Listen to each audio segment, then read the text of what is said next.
എല്ലാവർക്കും യുഎയുടെ പുതിയൊരു വീഡിയോയിലേക്ക് സ്വാഗതം. നമ്മളോട് പലപ്പോഴും പലരും ചോദിക്കുന്ന ഒരു ചോദ്യമാണ്, നിങ്ങൾക്ക് എങ്ങനെയാണ് ഇസ്ലാം ശരിയാണെന്ന് മനസ്സിലായത്? കാരണം ലോകത്തിൽ ഒരുപാട് മതങ്ങളുണ്ട്. ഹൈന്ദവ മതമുണ്ട്, ക്രൈസ്തവ മതമുണ്ട്, യഹൂദ മതമുണ്ട്. ഇങ്ങനെ എണ്ണിയിട്ടുണ്ടെങ്കിൽ ഇങ്ങനെ ഓരോ മതങ്ങൾ ഇങ്ങനെ എണ്ണി എണ്ണി എണ്ണി ഒരുപാടുണ്ട്. അപ്പോൾ അതിന് തന്നെ കുറെ ഡിവിഷൻസ് പറയുന്നുണ്ട്. അപ്പോൾ ഇതിനിടയിൽ ഇസ്ലാമാണ് ശരി, പ്രപഞ്ച സൃഷ്ടാവായ ദൈവം നിയോഗിച്ചിട്ടുള്ള പ്രവാചകന്മാർ പഠിപ്പിച്ചു തന്നിട്ടുള്ള, അല്ലെങ്കിൽ ദൈവം കാണിച്ചു തന്നിട്ടുള്ള വേ ഓഫ് ലൈഫ്, ജീവിത രീതി എന്ന് പറയുന്നത് അത് ഇസ്ലാം മാത്രമാണെന്നുള്ളത് നിങ്ങൾക്ക് എങ്ങനെ മനസ്സിലായി?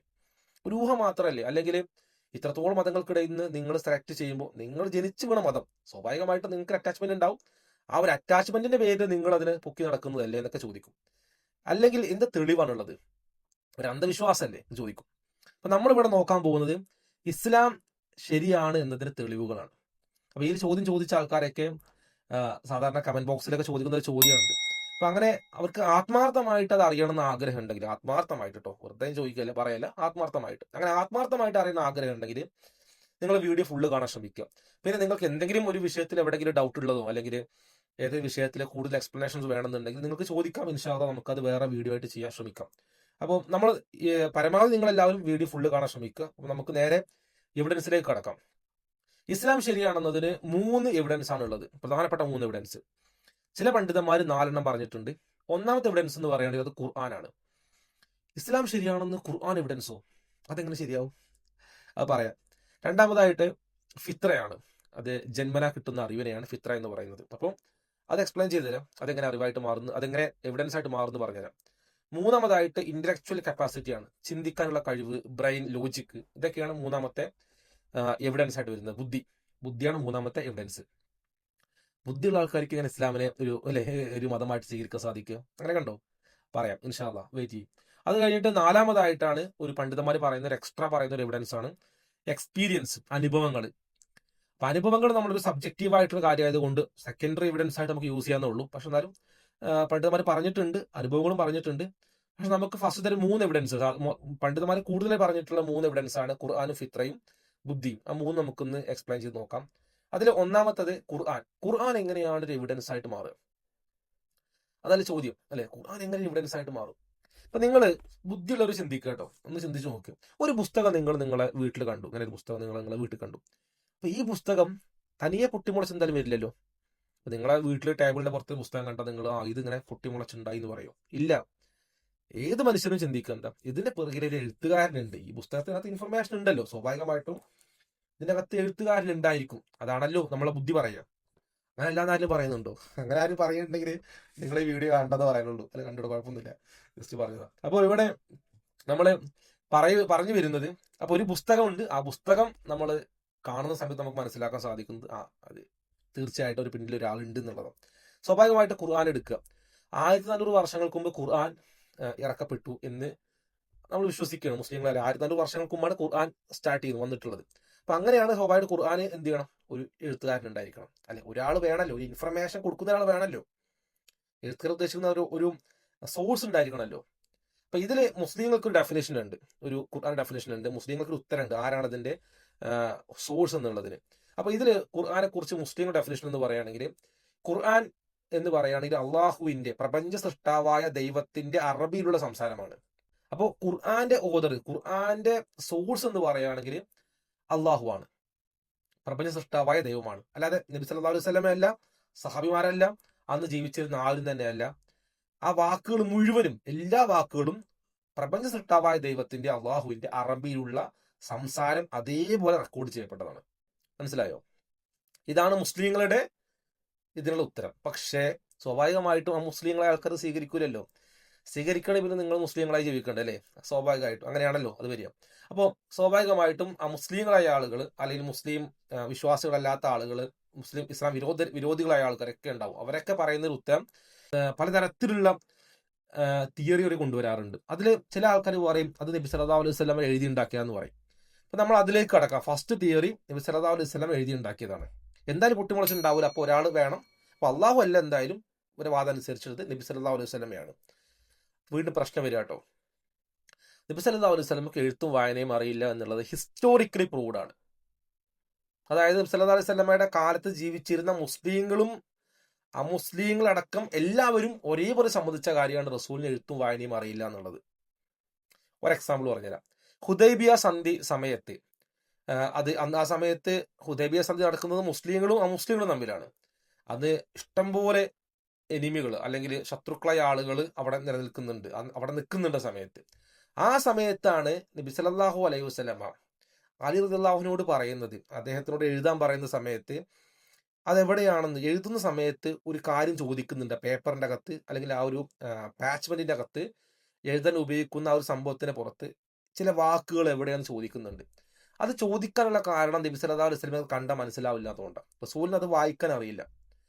അലി റളിയല്ലാഹു അൻഹുവിന് വായിക്കാനും എഴുതാനും അറിയാം. ഇത് ഹുദൈബിയ സന്ധി സമയത്ത് പോലും നബി സല്ലല്ലാഹു അലൈഹി വസല്ലമക്ക് എന്തില്ല, എഴുത്തും വായനയും അറിയില്ല എന്നുള്ളതാണ്. ഇനി ഇത് ഖുർആൻ പറയുന്നുണ്ട്, ഖുർആൻ ഈ ക്ലെയിം വെക്കുന്നുണ്ട്. അതായത് എഴുത്തും വായനയും അറിയാത്ത പ്രവാചകനാണ് അയക്കപ്പെട്ടിട്ടുള്ളത് എന്ന് പറയുന്നുണ്ട്. പക്ഷെ അത് പറയുന്ന സമയത്ത് അവിടെയുള്ള ഒരു ഇസ്ലാമിന് ശത്രുക്കളായ ആൾക്കാരോ അല്ലെങ്കിൽ അമുസ്ലിങ്ങളായ ആൾക്കാരൊന്നും തന്നെ ഇത് ഡിനേ ചെയ്യുന്നില്ല. അവർ പറയുന്നില്ല, അത് വെറുതെ പറഞ്ഞതാണ്, മുഹമ്മദ് എഴുത്തും വായനയും അറിയുന്ന ആളാണെന്നുള്ളത് ഞങ്ങൾ കണ്ടിട്ടുണ്ട്, ഞങ്ങളെ മുമ്പിൽ ആൾ എഴുതിയിട്ടുണ്ട്, ആൾ പുസ്തകങ്ങൾ എഴുതിയ ആളാണ്, ആൾ പുസ്തകങ്ങൾ വായിക്കുന്ന ആളാണ്, ഞങ്ങൾ കണ്ടിട്ടുണ്ട് എന്ന് ഒരാൾ പോലും പറഞ്ഞിട്ടില്ല, ഒരാൾ പോലും ഡിനേ ചെയ്തിട്ടില്ല. അപ്പൊ ഖുർആൻ സ്വയം ക്ലെയിം ചെയ്യുന്നുണ്ട്.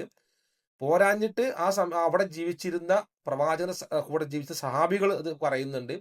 ശത്രുക്കൾ അത് ഡിനേ ചെയ്തിട്ടില്ല. പിന്നെ വീണ്ടും പ്രവാചകന് വഹി എഴുത്തുകാരായിട്ട് ആൾക്കാരുണ്ടായിരുന്നു, പ്രവാചകന് വഹി എഴുതാൻ വേണ്ടി എഴുത്തുകാരായിട്ടുള്ള സഹാബികൾ ഉണ്ടായിരുന്നു എന്നുള്ളത് അതും ഹദീസ് കൊണ്ട് സ്ഥിരപ്പെട്ട കാര്യമാണ്. ഹദീസ് എന്ന് പറയുമ്പോൾ നിങ്ങൾ മനസ്സിലാക്കേണ്ട കാര്യം, നബി സല്ലല്ലാഹു അലൈഹി വസല്ലമയുടെ കൂടെ ജീവിച്ചിരുന്ന ആൾക്കാർ നേരിട്ട് കണ്ടിട്ട് അവര് അത് ജനങ്ങളെ പഠിപ്പിക്കുന്നതാണ്. അല്ലെങ്കിൽ അവരത് ബൈഹാർട്ട് ചെയ്തിട്ട് റസൂൽ പറയുന്ന കാര്യം അതേപോലെ ബൈഹാർട്ട് ചെയ്തിട്ട് അവരത് പഠിപ്പിക്കുന്നതാണ്. അതവർ എഴുതി വെക്കാറുണ്ട്, അല്ലെങ്കിൽ അവർ ബൈഹാർട്ട് ചെയ്യാറുണ്ട്. അപ്പൊ ഇങ്ങനെ റസൂലിന് നേരിട്ട് കണ്ട ആൾക്കാരാണ്. അവർ പറയാണ് റസൂലിന് എഴുത്തും വായന അറിയില്ല എന്നുള്ളത്. ശത്രുക്കളും പറയുന്നു, ഖുർആനും പറയുന്നു, സഹാബികളും പറയുന്നു എന്നുള്ളത്. ഇനി ഒരൊറ്റ എക്സാമ്പിൾ പറഞ്ഞുതരാം. അബൂ സുഫിയാൻ അദ്ദേഹത്തിന് ഇസ്ലാമിലേക്ക് വരുന്നുണ്ട്. അദ്ദേഹം ഇസ്ലാമിന് ഭയങ്കര ശത്രുവായിരുന്നു. ഹെറാക്ലിസ് ചക്രവർത്തിയുമായിട്ട് സംസാരിക്കുന്ന സമയത്തൊന്നും റസൂലിന് എഴുത്തും വായനയും അറിയും, അദ്ദേഹം കോപ്പി അടിച്ചുകൊണ്ട് എഴുതിയ ആളാണെന്നൊന്നും പറയുന്നില്ല ആ സമയത്ത്. അത് ഹെറാക്ലിസ് ചക്രവർത്തി ചോദിക്കുന്നുണ്ട്, നബി സല്ലല്ലാഹു അലൈഹി വസല്ലമയെ കുറിച്ച് ചോദിക്കുമ്പോൾ കുറേ കാര്യം പറയുമ്പോഴും അതിനിടയിൽ എവിടെ പോലും നബി സല്ലല്ലാഹു അലൈഹി വസല്ലമ കുറെ ഗ്രന്ഥങ്ങൾ നോക്കി എഴുതിയ ആളാണ് അല്ലെങ്കിൽ എഴുത്തും വായനയും അറിയുന്ന ആളാണെന്നൊന്നും എവിടെയും പറയുന്നില്ല. അപ്പം ഇത് ഒരു മനുഷ്യൻ പോലും പ്രവാചകന് എഴുത്തും വായനയും അറിയും എന്നുള്ളത് പറയുന്നില്ല എന്നുള്ളത് വ്യക്തമാണ്, ഹിസ്റ്റോറിക്കലി വ്യക്തമാണ്. അപ്പൊ സ്വാഭാവികമായിട്ടും ഒരാൾ പറയുകയാണ് നബി സല്ലല്ലാഹു അലൈഹി വസല്ലമ സ്വന്തമായിട്ട് എഴുതി ഉണ്ടാക്കിയെന്ന് പറയുന്നുണ്ടെങ്കിൽ അവർ തെളിവ് കൊണ്ടുവരണം, വ്യക്തമായ തെളിവ് കൊണ്ടുവരണം. വ്യക്തമായിട്ടുള്ള നബി സല്ലല്ലാഹു അലൈഹി വസല്ലം എഴുത്തും വായനയും അറിയുമായിരുന്നു, റസൂല് എഴുതിയതും വായിക്കുന്നതും അല്ലെങ്കിൽ എഴുത്തും വായനയൊക്കെ റസൂലിന് അറിയുന്ന കാര്യമാണെന്നുള്ളത് ആ ഒരു ക്ലെയിം വെക്കുന്ന ആൾക്കാർ കൃത്യമായി കൊണ്ടുവരേണ്ട. കാരണം മുസ്ലിങ്ങളുടെ കയ്യിൽ പ്രവാചകൻ എഴുത്തും വായനയും അറിയില്ല എന്നതിന്റെ വ്യക്തമായ ഹിസ്റ്റോറിക്കലി തേർഡ് പാർട്ടികളുടെ പോലും തെളിവുകളുണ്ട്. ഇനി നമ്മൾ അടുത്ത ഭാഗത്തേക്ക് പോവാണ്. ഖുർആന്റെ യുണീക്നെസ് ആണ്. ഓക്കെ, ഖുർആന് വളരെ ഡിഫറൻ്റ് ആണെന്നുള്ളതാണ് നമ്മൾ മുസ്ലിങ്ങൾ പറയുന്നത്. അപ്പോൾ സ്വാഭാവികമായിട്ടും ഖുർആൻ എത്ര യുണീക്കായ സംഭവമാണ് ഖുർആൻ. നിങ്ങൾ ഖുർആൻ വായിക്കാൻ ശ്രമിക്കട്ടോ എന്നൊന്ന് പറയാനുള്ളതാണ്. ഖുർആനെ കുറിച്ചിട്ട് അന്ന് ജീവിച്ചിരുന്ന നബി സല്ലല്ലാഹു അലൈഹി വസല്ലമയുടെ കാലത്ത് ജീവിച്ചിരുന്ന ആളുകൾ പറഞ്ഞതിനെ കുറിച്ച് പറയുന്നത്, നമ്മളല്ല, അന്ന് ജീവിച്ചിരുന്ന ആൾക്കാർ. നിങ്ങൾ മനസ്സിലാക്കേണ്ട, നബി സല്ലല്ലാഹു അലൈഹി വസല്ലമയുടെ കാലത്ത് അന്ന് അറബികൾ അവര് അറബി കവികളായിരുന്നു. ഭയങ്കരമായ രീതിയിലുള്ള കവിതകൾ എഴുതാൻ വേണ്ടിയിട്ട്, കവിതകൾ പാടാനും വാക്കുകൾ കൂട്ടിച്ചേർക്കാനൊക്കെ കഴിവുള്ള ആ അറബി ഭാഷയിൽ വലിയ കൈകാര്യം ചെയ്യുന്ന ആൾക്കാരായിരുന്നു. ഇപ്പോൾ ഒരു എക്സാമ്പിൾ പറയുകയാണെങ്കിൽ, ഇപ്പം നമ്മുടെ നാട്ടിലെ ഒരു വാക്കിനെ, ഇപ്പോൾ നമ്മുടെ നാട്ടിൽ പേരക്ക എന്ന് പറയുന്ന ഒരു സംഭവം ഉണ്ടല്ലോ, അതിനിപ്പോൾ ഞങ്ങളുടെ നാട്ടിൽ അടക്കപ്പായ എന്ന് പറയും. ഓരോ നാട്ടിലും ഓരോ പേരാണ്. അല്ലെ, ഒരു പേരല്ലേ പറയാം. പക്ഷെ ഇതേപോലെ തന്നെ അറബിയിൽ ഒട്ടകത്തിന് മാത്രം ഒരു 80 വാക്കുണ്ടാവും. അപ്പോൾ ഒരു വാക്ക് ഒരു പ്രത്യേക രീതിയിലേക്ക് അർത്ഥം വരിക. അപ്പോൾ ഇത് ഭയങ്കര ഡിഫറെന്റ്. അറബി ലാംഗ്വേജ് നിങ്ങൾ പഠിച്ചു മനസ്സിലാവും. അറബി ലാംഗ്വേജിൽ ഒരു വേർഡ് തന്നെ അത് ഭയങ്കര നമ്മൾ ഇതുവരെ കേൾക്കാത്ത രീതിയിലുള്ള എക്സ്പ്ലനേഷൻസ് ഒരു വേർഡിൻ്റെ അകത്ത് കിട്ടും. അത് നിങ്ങൾ ഖുർആൻ വായിക്കുന്നത് പ്രത്യേകം മനസ്സിലാക്കാൻ സാധിക്കും. അപ്പൊ അങ്ങനെ അറബിയിൽ നല്ല എഴുതാനും വായിക്കാനും കവിതകൾ എഴുതാനും അറബിക് വേർഡ്സ് യൂസ് ചെയ്തുകൊണ്ട് കണക്ട് ചെയ്തുകൊണ്ട് പാടി നടക്കുന്ന അത്തരത്തിലുള്ള അറബിക് കവികൾ, അറിയപ്പെടുന്ന കവികളും പ്രമാണിമാരും, അത്തരം ആളുകൾ എന്താണ് ഖുർആനെ കുറിച്ച് പറഞ്ഞത്? അതില് ഉത്ബ ഇബ്നു റബീഅ എന്ന് പറയുന്ന നബി സല്ലല്ലാഹു അലൈഹി വസല്ലമയുടെ ശത്രുവായിരുന്നു, ഒരു നെഗോഷിയേറ്റർ ആയിട്ട് റസൂലിന്റെ അടുത്തേക്ക് വരുന്നുണ്ട്. നബി സല്ലല്ലാഹു അലൈഹി വസല്ലമ ഇരിക്കുന്ന സമയത്ത് ഇദ്ദേഹം റസൂലിന്റെ അടുത്തേക്ക് വരുന്നുണ്ട്. എന്നിട്ട് റസൂലിനോട് പറയാണ്, എന്തിനാണ് ഇങ്ങനെ അള്ളാഹുവിനെ മാത്രം, പ്രപഞ്ച സൃഷ്ടാവായ ദൈവത്തിനെ മാത്രം വിളിച്ച് പ്രാർത്ഥിക്കണം എന്ന് പറഞ്ഞു നടക്കുന്നത്? എന്തിനാണ് പറഞ്ഞു നടക്കുന്നത്? ഒരു കാര്യം ചെയ്ത് നിർത്തുകയാണെങ്കിൽ ഞങ്ങൾ കുറെ സംഭവങ്ങൾ, ചില ഓഫർ തരാം. നിർത്തുകയാണെങ്കിൽ ഒന്ന്, നിനക്ക് ഇഷ്ടമുള്ള സ്ത്രീകളെ വിവാഹം കഴിപ്പിച്ചു തരാം, ഒരു ഓഫറാണ്. അല്ലെങ്കിൽ നിനക്ക് ഞങ്ങൾ അധികാരം നൽകാം. അല്ലെങ്കിൽ നിനക്ക് സമ്പത്ത് വേണോ, സമ്പത്ത് നൽകാം. അപ്പൊ ഞങ്ങൾ ഇതൊന്നും പ്രശ്നമല്ല, ഞങ്ങൾ എന്തുവാണ് നൽകാം. നമ്മൾ പറയല്ലോ, ആകാശത്തിന് ചുവട്ടിലുള്ള എന്ത് നൽകാം എന്ന് പറയല്ലോ. അങ്ങനെ ഈ പ്രധാനപ്പെട്ട ഒരു പുരുഷൻ ആഗ്രഹിക്കുന്ന കാര്യങ്ങൾ എന്തൊക്കെയാണ്? സമ്പത്ത്, സ്ത്രീ, ഭരണം. ഈ 3 സാധനം ഓഫർ ചെയ്തു. നബി സല്ലല്ലാഹു അലൈഹി വസല്ലമ 3 സ്വീകരിച്ചില്ല കേട്ടോ. അത് നബി സല്ലല്ലാഹു അലൈഹി വസല്ലമക്കെതിരെ വരുന്ന ആരോപണങ്ങൾക്കുള്ള മറുപടി കൂടിയാണത്. കൃത്യമായി ഹിസ്റ്റോറിക്കലി റെക്കോർഡ് ചെയ്യപ്പെട്ട മുസ്നദ് അഹമ്മദിലും സീറ ഇബ്നു ഹിഷാമിലൊക്കെ റെക്കോർഡ് ചെയ്യപ്പെട്ടിട്ടുള്ള ഹിസ്റ്ററിയാണിത്. ഇതിനകത്ത് നബി സല്ലല്ലാഹു അലൈഹി വസല്ലമ ഒരിക്കലും അത് സ്വീകരിച്ചില്ല ആ സമയത്ത്. എന്നിട്ട് റസൂല് അദ്ദേഹത്തിന് ഖുർആൻ ഓതി കൊടുക്കുന്നുണ്ട്. ഖുർആൻ കേട്ട ശേഷം അദ്ദേഹം തിരിച്ച് ഒന്നും മിണ്ടാതെ അദ്ദേഹത്തിന് അയച്ചിട്ടുള്ള ആ ഖുറൈശികളുടെ അടുത്തേക്ക് തന്നെ അദ്ദേഹം പോകുന്നുണ്ട്. അതിൽ മക്ക മുശ്രിക്കുകളുടെ അടുത്തേക്ക് പോകുന്നുണ്ട്. അവിടെ ചെന്ന സമയത്ത് അവർ ചോദിക്കുകയാണ്, എന്താണ് ഈ കേട്ടത്? എന്താ ഈ കേട്ടത്? അപ്പൊ അദ്ദേഹം പറയാണ്, ബൈ ഗോഡ്, അള്ളാഹുവാണ് സത്യം, ഞാൻ ഇതിനു മുമ്പ് കേൾക്കാത്ത സാധനം കേട്ടു, ഞാൻ ഇന്നേ വരെ കേട്ടിട്ടില്ല. അങ്ങനെ ഒരു സാധനം ഞാൻ കേട്ടു എന്നുള്ളതാണ്. ഇതുവരെ ഞാൻ ലൈഫിൽ കേൾക്കാത്തൊരു സംഭവം കേട്ടു. എന്തിനെ കുറിച്ചാണ് ഈ പറയുന്നത്? ഖുർആനെ കുറിച്ചാണ് പറയുന്നത്. ആരാണ് പറയുന്നത്? അറബികളിലെ പ്രമാണികള്, എഴുത്തുകാര്, കവികള്, അറബിക് സംസാരത്തിൽ, അറബിക് പോയട്രിയിലൊക്കെ അത്രത്തോളം കഴിവുള്ള, അറബിക് ഭാഷ എങ്ങനെ വെള്ളം പോലെ കൈകാര്യം ചെയ്യുന്ന ആൾക്കാർ പറയാണ്, ഞാൻ ഇതിനു മുമ്പ് ഈ സാധനം അങ്ങനെ കേട്ടിട്ടില്ല, ഇത് വെറുതൊരു സംഭവമാണെന്ന് പറയാം. കഴിഞ്ഞില്ല, അദ്ദേഹം വീണ്ടും പറയാട്ടോ. അദ്ദേഹം പറയാണ്, ഇതൊരു കവിതയല്ല, ഇതൊരു മാരണമല്ല, ഇതൊരു മാജിക് അല്ല, എന്തൊരു സാധനമാണ്, എന്തൊരു സാധനം. അങ്ങനെ അദ്ദേഹം പറയുകയാണ്. അപ്പൊ ഇത് നിങ്ങൾ ആലോചിച്ച് നോക്കുക, ഇത് അന്ന് നബി സല്ലല്ലാഹു അലൈഹി വസല്ലം കൂടെ ജീവിച്ച ശത്രുവായിട്ട് വ്യക്തികൾ പറയുന്നത് കൂടി ആലോചിക്കാം. ഇനി നമ്മൾ വീണ്ടും അടുത്തൊരു അന്നത്തെ കാലത്ത് ജീവിച്ചിരുന്ന ഏറ്റവും വലിയ കവിയായിട്ടുള്ള വ്യക്തിയായിരുന്നു വലീദ് ഇബ്നു മുഈറ എന്ന് പറയുന്ന വ്യക്തി. നിങ്ങൾ ആലോചിക്കണം, ഈ വലീദ് ഇബ്നു മുഈറ എന്ന് പറയുന്ന വ്യക്തിയുടെ മകൻ ഖാലിദ് ഇബ്നു വലീദ് റളിയല്ലാഹു അൻഹു പിന്നീട് ഇസ്ലാമിലേക്ക് വരുന്നുണ്ട്. അദ്ദേഹം അള്ളാഹുവിന്റെ വാളെന്ന് അറിയപ്പെടുന്ന മഹാനായ സഹാബിയാണ്. അപ്പോൾ ഇങ്ങനെയുള്ള പിതാക്കന്മാര് ഇസ്ലാമിലേക്ക് വരുന്നില്ലെങ്കിലും പല ആളുകളും വലിയ കവികളൊക്കെ ആയിട്ടുള്ള വലിയ എഴുത്തുകാരൊക്കെ ആയിട്ടുള്ള ആളുകൾ ഇസ്ലാമിലേക്ക് വരാത്തിന് കാരണം അവരുടെ ഈഗോ ആണ്, അവരുടെ ഒരു അഹങ്കാരമാണ്. അപ്പൊ അങ്ങനെ വന്നിട്ടില്ലെങ്കിലും അവരുടെ മക്കളൊക്കെ ഇസ്ലാമിലേക്ക് വരുന്നുണ്ട്. അപ്പൊ അബൂജഹലിലേക്ക് നോക്കുകയാണെങ്കിൽ അബൂജഹല് ഖുർആൻ കേൾക്കാൻ വേണ്ടിയിട്ട്, ഒന്ന് ആലോചിക്കുക, ഖുർആൻ കേൾക്കാൻ വേണ്ടി മാത്രം രാത്രി ഒളിച്ചു പാത്ത് നബി സല്ലല്ലാഹു അലൈഹി വസല്ലം വീടിന്റെ അടുത്ത് പോയി നിൽക്കുമായിരുന്നു എന്നുള്ളത് ചരിത്രങ്ങളിൽ കാണാൻ സാധിക്കും. നബിയുടെ വീടിന്റെ അടുത്ത് പോയി നിൽക്കുക, എന്തിനാ? ഖുർആൻ കേൾക്കാനായിട്ട്. ഇങ്ങനെ അത് അട്രാക്ട് ചെയ്യിക്കുന്നത് എന്നുള്ളത് ഭയങ്കര അട്രാക്ഷനാണ്. ഇപ്പൊ നമ്മളെപ്പോഴും ഖുർആൻ നമ്മൾ കേൾക്കണം. സൂറത്ത് ത്വാഹ, സൂറത്ത് മറിയം പോലെയുള്ള സൂറത്തുകൾ, നമ്മൾ സൂറത്ത് റഹ്മാനൊക്കെ കേൾക്കുന്ന സമയത്ത് നമ്മൾ ഭയങ്കര അട്രാക്റ്റീവായി മാറും, അതിലേക്ക് ഭയങ്കര അട്രാക്റ്റീവായി മാറും. കാരണം അങ്ങനെയാണ് ഇസ്ലാമിൽ ഭയങ്കര കാന്തശക്തി പോലെ വലിച്ചെടുക്കും നമ്മളെ പിടിച്ചിട്ടും. ഈവൻ ആ മുസ്ലിങ്ങളെ ആൾക്കാർ പോലും ഇതിനടിയിൽ കമന്റ്സ് ചെയ്യുന്നത് കാണാൻ സാധിക്കും. ഖുർആനൊക്കെ റിസൈറ്റേഷൻ അടിയിൽ കമന്റ്സ് ചെയ്യുന്നത് കാണാൻ സാധിക്കും. ഞങ്ങൾ ഭയങ്കര അട്രാക്റ്റ് ആയി പോകുന്നുണ്ട്, ഭയങ്കര ആയിട്ട് കാന്തം പോലെ പിടിച്ചു വലിക്കുന്നുണ്ട് എന്ന് അവർ പറയാറുണ്ട് സാധാരണ.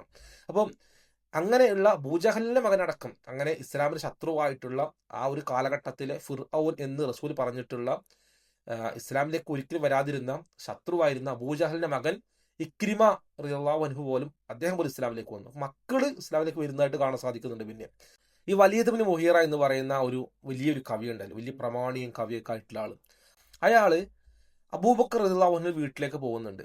എന്നിട്ട് അബൂബക്കർ റളിയല്ലാഹു അൻഹുവിനോട് ചോദിക്കുകയാണ് ഖുർആൻ ഇങ്ങനെ പറഞ്ഞു കൊടുക്കാൻ വേണ്ടിയിട്ട്. അപ്പോൾ അബൂബക്കർ റളിയല്ലാഹു അൻഹു ഖുർആൻ വായിച്ചു കേൾപ്പിച്ചു കൊടുക്കുന്നു. അത് കേട്ട ശേഷം അയാൾ ഒരു കാര്യം പറയുന്നുണ്ട്, ഐ സ്വിയർ ബൈ അള്ളാഹ്, അള്ളാഹുവാണ് സത്യം, ഇതൊരു കവിതയല്ല. കാരണം അയാളാണ് ഏറ്റവും കവി, ഞാനാണ് ഇവിടെ ഏറ്റവും വലിയ കവി. അപ്പൊ ഇതൊരു കവിത അല്ല, എനിക്ക് കവിത കണ്ട മനസ്സിലാവും, ഇത് കവിത അല്ല, ഇത് വേറെന്തോ സാധനമാണ്, നോർ മാജിക്, ഇത് മാജിക്കും അല്ല, ഇത് വേറെന്തൊരു സാധനമാണെന്ന് അദ്ദേഹം അവിടുന്ന് പറയുകയാണ്. അത് കഴിഞ്ഞിട്ട് അദ്ദേഹം പുറത്തിറങ്ങിയ സമയത്ത് സ്വാഭാവികമായിട്ടും മക്ക മുശ്രിക്കുകളൊക്കെ പറഞ്ഞു നടന്നു, കണ്ടോ വലീദിന് മുഗീർ ഇസ്ലാമിലേക്ക് വന്നു, അയാൾ ഖുർആൻ കേട്ടിട്ട് ഇസ്ലാമിലേക്ക് വന്നു എന്ന് പറയാം. അപ്പം അത് കേട്ട സമയത്ത് ആൾ നേരെ പ്ലേറ്റ് മറിച്ചു. അപ്പം അതുവരെ ഖുർആൻ ഭയങ്കര യുണീക്കാണ്, അത് കവിതയല്ല എന്ന് പറഞ്ഞു നടന്ന ആള് പിന്നീട് കവിതയാണെന്ന് പറയുന്നില്ല ആള്, പക്ഷെ ആള് പറയുന്നത് ഒരു മാജിക് ആണെന്ന് പറയുന്നത്. എന്തുകൊണ്ടാണ് ഒരു മാജിക്കിലേക്ക് ഒരു ആട്രിബ്യൂട്ട് ചെയ്യുന്നത്? അതിന് കാരണം ഇവർക്കെല്ലാം ഉറപ്പാണ് ഒരു മനുഷ്യനെ കൊണ്ട് പറ്റില്ല എന്നുള്ളത്. പിന്നെ അവർക്ക് ഉള്ളത് ഒരു എക്സ്റ്റേണൽ ആയിട്ടുള്ള ഹ്യൂമൻ കപ്പാസിറ്റിയിൽ പുറത്തുള്ള ആരെങ്കിലും ഹെൽപ്പ് ചെയ്തിട്ട് ഉണ്ടാക്കിയാൽ അങ്ങനെ ഉണ്ടാക്കിയതായിരിക്കാം എന്ന് പറയുന്നതാണ്. ഇതിന് സെയിം ആയിട്ടുള്ള സിമിലർ ആയിട്ടുള്ള ക്ലെയിം നമുക്ക് ഇപ്പോഴത്തെ കാലത്ത് കാണാൻ സാധിക്കും. ചില ആളുകളൊക്കെ നബി സല്ലല്ലാഹു അലൈഹി വസല്ലമയുടെ അടുത്തേക്ക് ഏലിയൻസ് പോയിരുന്നു അത്രേ, അന്യഗ്രഹ ജീവികളൊക്കെ റസൂലിനെ കാണാൻ വേണ്ടി പോയി. അങ്ങനെ നബി സല്ലല്ലാഹു അലൈഹി വസല്ലമക്ക് ഖുർആൻ പഠിപ്പിച്ചു കൊടുക്കുകയായിരുന്നു, ഏതോ ഏലിയൻസ് എന്നൊക്കെ പറഞ്ഞിട്ട് അങ്ങനെയൊക്കെ പറയുന്ന ആൾക്കാരുണ്ട്. എന്തെങ്കിലും പറഞ്ഞിട്ട് രക്ഷപ്പെടാന്നുള്ളതാണ്. അപ്പം ഇതിന് കാരണം തന്നെ ഞാൻ പറഞ്ഞ പോലെ ഖുർആന്റെ ആ ഒരു യൂണീക്നെസ് ആണ്, ആ ഒരു ഡിഫറൻ്റ് ആണ്. ആ ഡിഫറൻ്റായി നിൽക്കുന്ന ഒരു പ്രത്യേകത കാരണമാണ് ഇതൊക്കെ അങ്ങനെ പറയേണ്ടി വരുന്നത് എന്നുള്ളതാണ്. പിന്നെ അടുത്തൊരു ക്ലെയിം വരാറുള്ളത് ഖുർആന് ബൈബിളിൽ നിന്ന് കോപ്പി അടിച്ചു എന്നുള്ളതാണ്. ഒരു നിലവാരമില്ലാത്തൊരു ക്ലെയിമാണത്. കാരണം നബി സല്ലല്ലാഹു അലൈഹി വസല്ലമക്ക് എഴുത്തും വായന അറിയില്ല എന്നുള്ളത് ഓൾറെഡി നമ്മൾ എസ്റ്റാബ്ലിഷ് ചെയ്ത കാര്യമാണ്. പിന്നെ ഇതിനൊരു എവിഡൻസും ഈ ക്ലെയിമിനില്ല. പിന്നെ ഖുർആന് ബൈബിളിൽ നിന്നൊക്കെ ഡിഫറൻ്റ് ആണ്. ബൈബിൾ നിങ്ങൾ വായിച്ച് ഖുർആൻ വായിച്ച് നിങ്ങൾക്ക് രണ്ട് സാധനമാണ്, പെട്ടെന്ന് മനസ്സിലാവും. നിങ്ങൾ ബൈബിളത്തെ വചനം എടുക്കുക, ഖുർആൻ വചനം എടുക്കുക, അത് നിങ്ങൾ അറബി തന്നെ എടുത്തു കുഴപ്പമില്ല. രണ്ട് സൈഡിൽ വെക്കുക, വായിച്ചു നോക്കിക്കോ, ഖുർആൻ ഡിഫറൻ്റ് ആയിരിക്കും, സിമ്പിളായി മനസ്സിലാക്കാൻ സാധിക്കും. ഖുർആൻ യുണീക്കാണ്, ഖുർആനും ബൈബിളിൽ നിന്ന് കോപ്പി അടിച്ചിടുന്നില്ല. അത് മാത്രമല്ല, ബൈബിളിൽ നിന്ന് കോപ്പി അടിച്ചിരിക്കുകയാണെങ്കിൽ ബൈബിളിൻ്റെ അകത്തുള്ള തെറ്റുകളും അതേപോലെ ഖുർആൻ കോപ്പി ചെയ്യണം. പക്ഷേ ഖുർആൻ്റെ അകത്ത് നിങ്ങൾക്ക് ബൈബിളിൻ്റെ അകത്തുള്ള തെറ്റുകളൊന്നും ഖുർആനിൽ കാണാൻ സാധിക്കില്ല. ഞാനൊരു ചെക്കൻ്റെ കോപ്പി അടിക്കാന്നുണ്ടെങ്കിൽ, എക്സാമിനെ കോപ്പി അടിക്കാന്നുണ്ടെങ്കിൽ അവൻ എഴുതുന്ന തെറ്റു ഞാൻ കോപ്പി അടിക്കും, എനിക്ക് പറയില്ലല്ലോ ശരിയാ തെറ്റാന്നുള്ളത്. പക്ഷേ ബൈബിളിൻ്റെ അകത്തുള്ള തെറ്റുകളൊന്നും ഖുർആൻ്റെ അകത്ത് കാണാനും സാധിക്കുന്നില്ല. പിന്നെ ഖുർആൻ്റെ പ്രിസർവേഷനെ കുറിച്ച് മനസ്സിലാക്കണം. ഖുർആൻ വ്യക്തമായിട്ട് പ്രിസർവ് ചെയ്യപ്പെട്ടിട്ടുണ്ട്. ഇപ്പം നമ്മളിവിടെ പറയുന്നത് ഖുർആൻ എങ്ങനെയാണ് ഇസ്ലാമിന് എവിഡൻസ് ആയിട്ട് മാറുന്നത് എന്നുള്ളതാണ്. ഓരോന്ന് നിങ്ങൾ ആലോചിച്ച് നോക്കും. നമ്മൾ അടുത്ത് പറയാൻ പോകുന്ന ഖുർആൻ പ്രിസർവ് ചെയ്യപ്പെട്ടതിനെ കുറിച്ചാണ്. 1400 വർഷമായിട്ട് ഖുർആൻ ഇറങ്ങിയത് എങ്ങനെയാണോ അതേപോലെ ഇവിടെ സംരക്ഷിക്കപ്പെട്ടിട്ടുണ്ട്. ഒരു വള്ളി പുള്ളി മാറ്റല്ല, ഒന്നും മാറ്റില്ല. കൃത്യമായിട്ട് ഖുർആൻ എങ്ങനെ ഇറങ്ങിയത് അതേപോലെ സംരക്ഷിക്കപ്പെട്ടിട്ടുണ്ട്. ഈ ഖുർആൻ ഇറങ്ങിയ സമയത്തുള്ള പ്രത്യേകത, 23 വർഷം കൊണ്ടാണ് ഖുർആൻ ഇറങ്ങിയിട്ടുള്ളത്. 23 വർഷം കൊണ്ട്, അതായത് ഒരു പ്രത്യേക ടൈമുകളിൽ കണ്ടിന്യൂസ് ആയിട്ട് ഒരു പുസ്തകം പോലെ ഇറങ്ങില്ല ചെയ്യണത്. ഒരു സന്ദർഭത്തിൽ ഇറങ്ങും, പിന്നെ കുറേ കഴിഞ്ഞ് ചിലപ്പോൾ അടുത്ത വചനം ഇറങ്ങും, ചിലപ്പോൾ 2 അടുപ്പിച്ചിറങ്ങും, അങ്ങനെ മാറി ഇറങ്ങും. അതും ഒരു ഓർഡറിലൊന്നല്ല ഇറങ്ങുക. അപ്പം നിങ്ങൾ ആലോചിച്ച് നോക്കുക, അന്ന് കമ്പ്യൂട്ടർ ഇല്ല, ഒന്ന് എഡിറ്റിംഗ് സോഫ്റ്റ്വെയർ ഇല്ല. അപ്പം നമ്മൾ പറയുകയാണ് ഇങ്ങനെ ഈ സാധനം ഒന്നും നിങ്ങൾ ആലോചിക്കും, ഒരു ഇൻവെന്ററി ഒരു കമ്പനിയിൽ നമ്മൾ വർക്ക് ചെയ്യുന്നിരിക്കും, ഒരുപാട് സാധനം നമ്മുടെ കമ്പനിയിൽ നമ്മൾ സ്റ്റോറിൽ ഒരുപാട് സാധനങ്ങൾ ഉണ്ടെന്ന് വിചാരിക്കുക. ആ സാധനം നമ്മളെ കമ്പ്യൂട്ടറിലേക്ക് നമ്മൾ ആഡ് ചെയ്യണമെന്നുണ്ടെങ്കിൽ തലവേദന പിടിച്ച് ഭ്രാന്ത് വരും. കാരണം ഇതൊക്കെ അതിലേക്ക് ആഡ് ചെയ്യണം, അതിനിടയ്ക്ക് ഒരു സാധനം ഒരാൾ എടുത്തു മാറ്റും, അത് പിന്നെ തിരിച്ച് വേറെ വെക്കും. ഇതൊക്കെ നോക്കുമ്പോൾ ശരിക്കും സ്റ്റോർ പേഴ്സണൊക്കെ കമ്പ്യൂട്ടറിൽ ഇരിക്കുന്നുണ്ടെങ്കിൽ തലക്ക് വട്ട് പിടിക്കും. അപ്പോൾ ആളെപ്പോഴും പറയുന്നൊരു കാര്യമാണ്, നമ്മളെ കമ്പനിയിലുള്ള അങ്ങനെ പറയുന്ന കാര്യം, ഒന്ന് എടുത്തിട്ടുണ്ടെങ്കിൽ കൃത്യമായിട്ട് എഴുതി വെക്കുക, അല്ലെങ്കിൽ അല്ലെങ്കിൽ നിങ്ങൾ ഒന്ന് ഇൻഫോം ചെയ്യും. ചിലപ്പോൾ പലപ്പോഴും പല ആളുകളും എടുത്തിട്ട് ഇൻഫോം പോലും ചെയ്യില്ല, അല്ലെങ്കിൽ അത് മിസ്പ്ലേസ് ചെയ്ത് വെക്കും. ഭയങ്കര ഹെഡേക്കുള്ള പരിപാടിയാണത്. അപ്പം ഖുർആൻ എന്ന് പറയുകയാണെങ്കിൽ 23 വർഷത്തിൽ ഡിഫറെന്റ് ടൈമിൽ ഒരു ഓർഡറിലല്ലാതെ പല സമയങ്ങളിൽ ഇറങ്ങുകയാണ്. അത് പല സമയങ്ങളിൽ ഇറങ്ങുന്ന ആയത്തുകൾ മുമ്പത്തെ വചനത്തിലേക്കും ഇപ്പുറത്തെ വചനത്തിലേക്കും ഇങ്ങനെ മാറി വേണം വെക്കാനായിട്ട്. ഒരു എഡിറ്റിംഗ് സോഫ്റ്റ്വെയർ ഒന്നുമില്ല. ഇതൊക്കെ ബൈഹാർട്ട് ചെയ്യുക എന്നുള്ളതാണ്. ബൈഹാർട്ട് ചെയ്യാനുള്ള ഖുർആന്റെ വലിയൊരു പ്രത്യേകതയാണ് ബൈഹാർട്ട് ചെയ്യപ്പെടാനുള്ള പ്രത്യേകത എന്ന് പറയുന്നത്. നിങ്ങൾ ഖുർആനെ പോലെ ലോകത്തിൽ ബൈഹാർട്ട് ചെയ്യപ്പെട്ട ഏത് ഗ്രന്ഥമുള്ളത് വേറെ? ലോകത്തിലെ ഒരു ഗ്രന്ഥവും ഖുർആൻ പോലെ ബൈഹാർട്ട് ചെയ്യപ്പെട്ടിട്ടില്ല. ഇനി അടുത്തൊരു കാര്യം എന്ന് പറയുന്നത്, ഭയങ്കര സ്ട്രോങ് ആയ കാര്യം എന്ന് പറയുകയാണെങ്കിൽ, ഖുർആൻ ഒരു രീതിയിൽ മാത്രമല്ല ഇറങ്ങിയിട്ടുള്ളത്. ഖുർആൻ 7 രീതിയിൽ ഇറങ്ങിയിട്ടുണ്ടെന്ന്. 7 രീതിയിലേ, അത് നിങ്ങൾ ആലോചിച്ച് നോക്കണം. 23 വർഷത്തിനിടയിൽ ഇങ്ങനെ ഖുർആൻ ഇറങ്ങുകയും ചെയ്താൽ 7 രീതിയിൽ ഇറങ്ങുകയാണ്. 7 രീതിയിൽ നബി സല്ലല്ലാഹു അലൈഹി വസല്ലം ഇറങ്ങുകയാണ്. ആ 7 രീതിയിൽ ഇറങ്ങിയത് മാത്രമല്ല, 10 രീതിയിലുള്ള ഖിറാഅത്തുകളും, ഇങ്ങനെ ഒരുപാട് കാര്യം കൂടി ചേർന്നാണ് ഭയങ്കര വലിയൊരു ശൃംഖലയാണ് ഖുർആൻ എന്ന് പറയുന്നത്. അപ്പം അത് ഇതിൻ്റെ ഒരു ഡ്യൂറേഷൻ്റെ ഇടയിൽ ഇറങ്ങി, അതൊരു എഡിറ്റിംഗ് സോഫ്റ്റ്വെയർ ഒന്നും ഇല്ലാത്ത സമയത്ത് അത് ബൈഹാർട്ട് ചെയ്യപ്പെട്ടു, സംരക്ഷിക്കപ്പെട്ടു, അത് കൃത്യമായി നമ്മളിലേക്ക് എത്തി എന്നുള്ളത് ഭയങ്കര ഒരു അത്ഭുതമായിട്ട് നമ്മൾ കാണേണ്ടതാണ്. അത് നമ്മളൊരു എക്സ്പ്ലനേഷൻ നൽകണം. കാരണം ഇതെങ്ങനെ പോസിബിളായി, എങ്ങനെയാണ് ഇത്ര വലിയ ഗ്രന്ഥം അത് ഇത്ര സംരക്ഷിക്കപ്പെട്ടു, അതിങ്ങനെ ജനങ്ങൾ ബൈഹാർട്ട് ചെയ്യുന്നു എന്നുള്ളതൊക്കെ നിങ്ങളൊന്ന് ആലോചിച്ച് നോക്കുക. ഞാൻ നിങ്ങൾക്ക് ഒരു ഓൾഡസ്റ്റ് ഖുർആൻ മാനുസ്ക്രിപ്റ്റ് കാണിച്ചു തരാം. ഇത് ബർമിംഗം യൂണിവേഴ്സിറ്റിക്കകത്തുള്ള ഖുർആനാണ്. ഇതിൻ്റെ 2-3 പേപ്പർ ഉണ്ട്. ഇത് നബി സല്ലല്ലാഹു അലൈഹി വസല്ലമയുടെ കാലത്ത് ജീവിച്ചിരുന്ന സഹാബി എഴുതിയതായിട്ടുള്ള ഖുർആൻ. റസൂലിന്റെ കാലത്ത് ജീവിച്ചിരുന്ന സഹാബി അദ്ദേഹം എഴുതിയതായിട്ട് കണക്കാക്കപ്പെടുന്ന ഖുർആനാണ്. ആരാണ് എഴുതിയെന്ന് വ്യക്തമല്ല. ഈ ഖുർആന്റെ കാലത്ത് രണ്ടാമത്തെ താഴ്ഭാഗത്ത് നിങ്ങൾക്ക് സൂറത്ത് ത്വാഹയാണ് കാണാൻ സാധിക്കുന്നത്.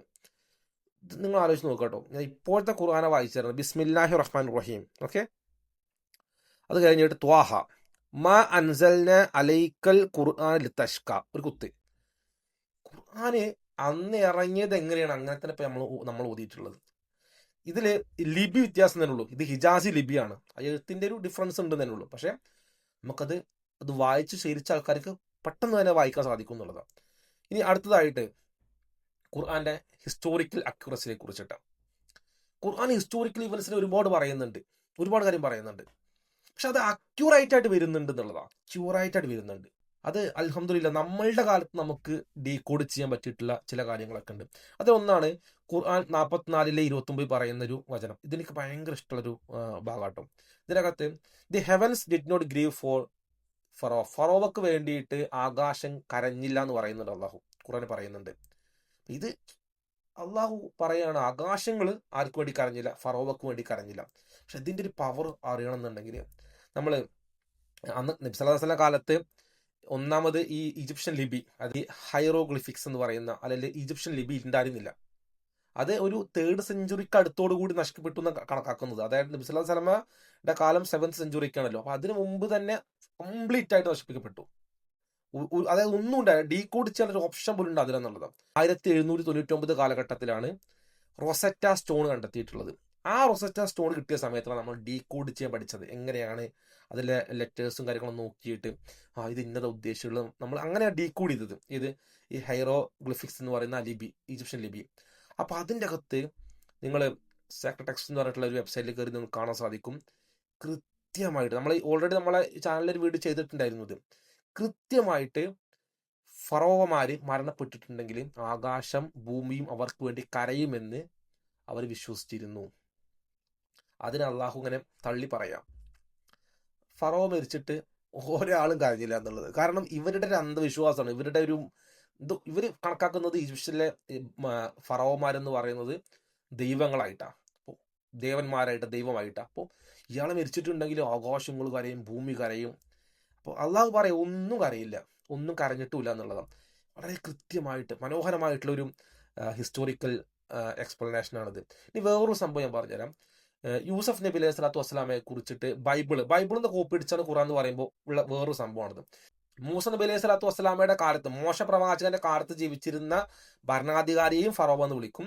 അതേ സമയത്ത് യൂസഫ് നബി അലൈഹി സ്വലാത്തു വസ്സലാമയുടെ ഭരണാധികാരിയെയും ബൈബിൾ പറഞ്ഞത് ഫറോവ എന്നുള്ളതാണ്, ഫിർഔൻ എന്നുള്ളതാണ്. പക്ഷെ നേരെ മറിച്ച് റിയാലിറ്റിയിൽ ഹിസ്റ്റോറിക്കലി അത് തെറ്റാണ്.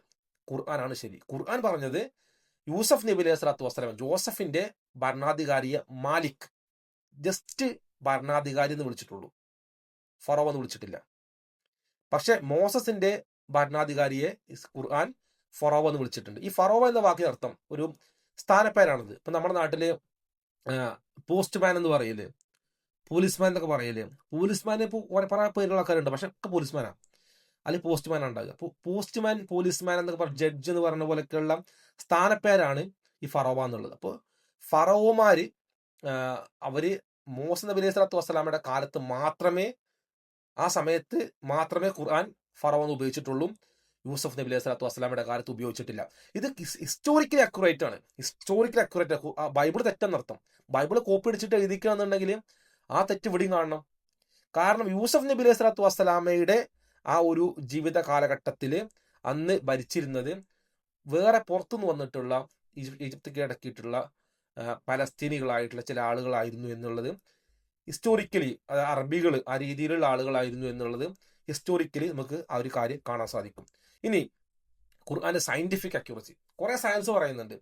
സയൻസ് ഇപ്പം നമ്മളൊരു ഖുർആനെ കാണുന്ന സമയത്ത് നമ്മൾ പലപ്പോഴും ശ്രദ്ധിക്കുക, ഒരു കച്ചവടക്കാരനാണെന്നുണ്ടെങ്കിൽ ആൾക്ക് വേണ്ടത് കയ്യിലുണ്ടാവും, ഒരു കവിയാണെന്ന് ആൾക്ക് വേണ്ടത് കയ്യിലുണ്ടാവും, ഒരു സയൻസ് വിദ്യാർത്ഥിയാണ് ആൾക്ക് വേണ്ടതൊക്കെ അതിനകത്തുണ്ടാവും.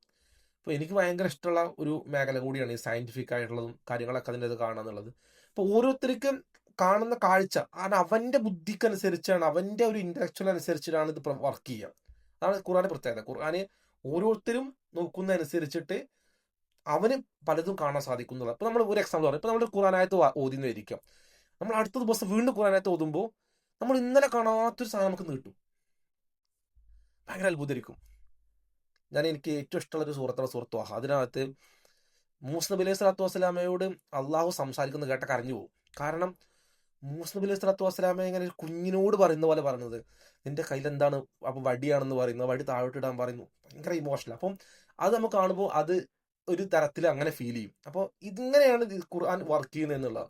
സയന്റിഫിക് ആയിട്ടുള്ള കാര്യം നോക്കുമ്പോൾ ചില കാര്യങ്ങൾ ഖുർആൻ എല്ലാം സയന്റിഫിക് അല്ല, സയന്റിഫിക് ആയുള്ള കാര്യം ഖുർആൻ പറഞ്ഞിട്ടുണ്ട്. അതായത് അള്ളാഹു പ്രപഞ്ചത്തെ കുറിച്ച് സംസാരിച്ചിട്ടുണ്ട്, പ്രപഞ്ചത്തിനെ കുറിച്ച്, മനുഷ്യരീരത്തെ കുറിച്ച് സംസാരിച്ചിട്ടുണ്ട്. അപ്പൊ അതെല്ലാം അക്യുറേറ്റ് ആയിരിക്കും എന്നുള്ളതാണ്.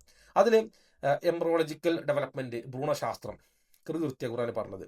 Expansion of the universe expand ചെയ്യുക എന്നുള്ളത് ഇപ്പൊ അടുത്ത കാലത്ത് നമ്മളൊക്കെ സ്ഥിരീകരിച്ചത്. മുമ്പൊക്കെ സ്റ്റഡി സ്റ്റേറ്റ് തിയറി ആയിരുന്നു. ഇപ്പൊ ഖുർആൻ എന്ന് പറഞ്ഞ കാര്യമാണിത്. അപ്പൊ നമ്മൾ അന്ന് മുതൽ നമ്മൾ വിശ്വസിക്കുന്ന കാര്യമാണിത്.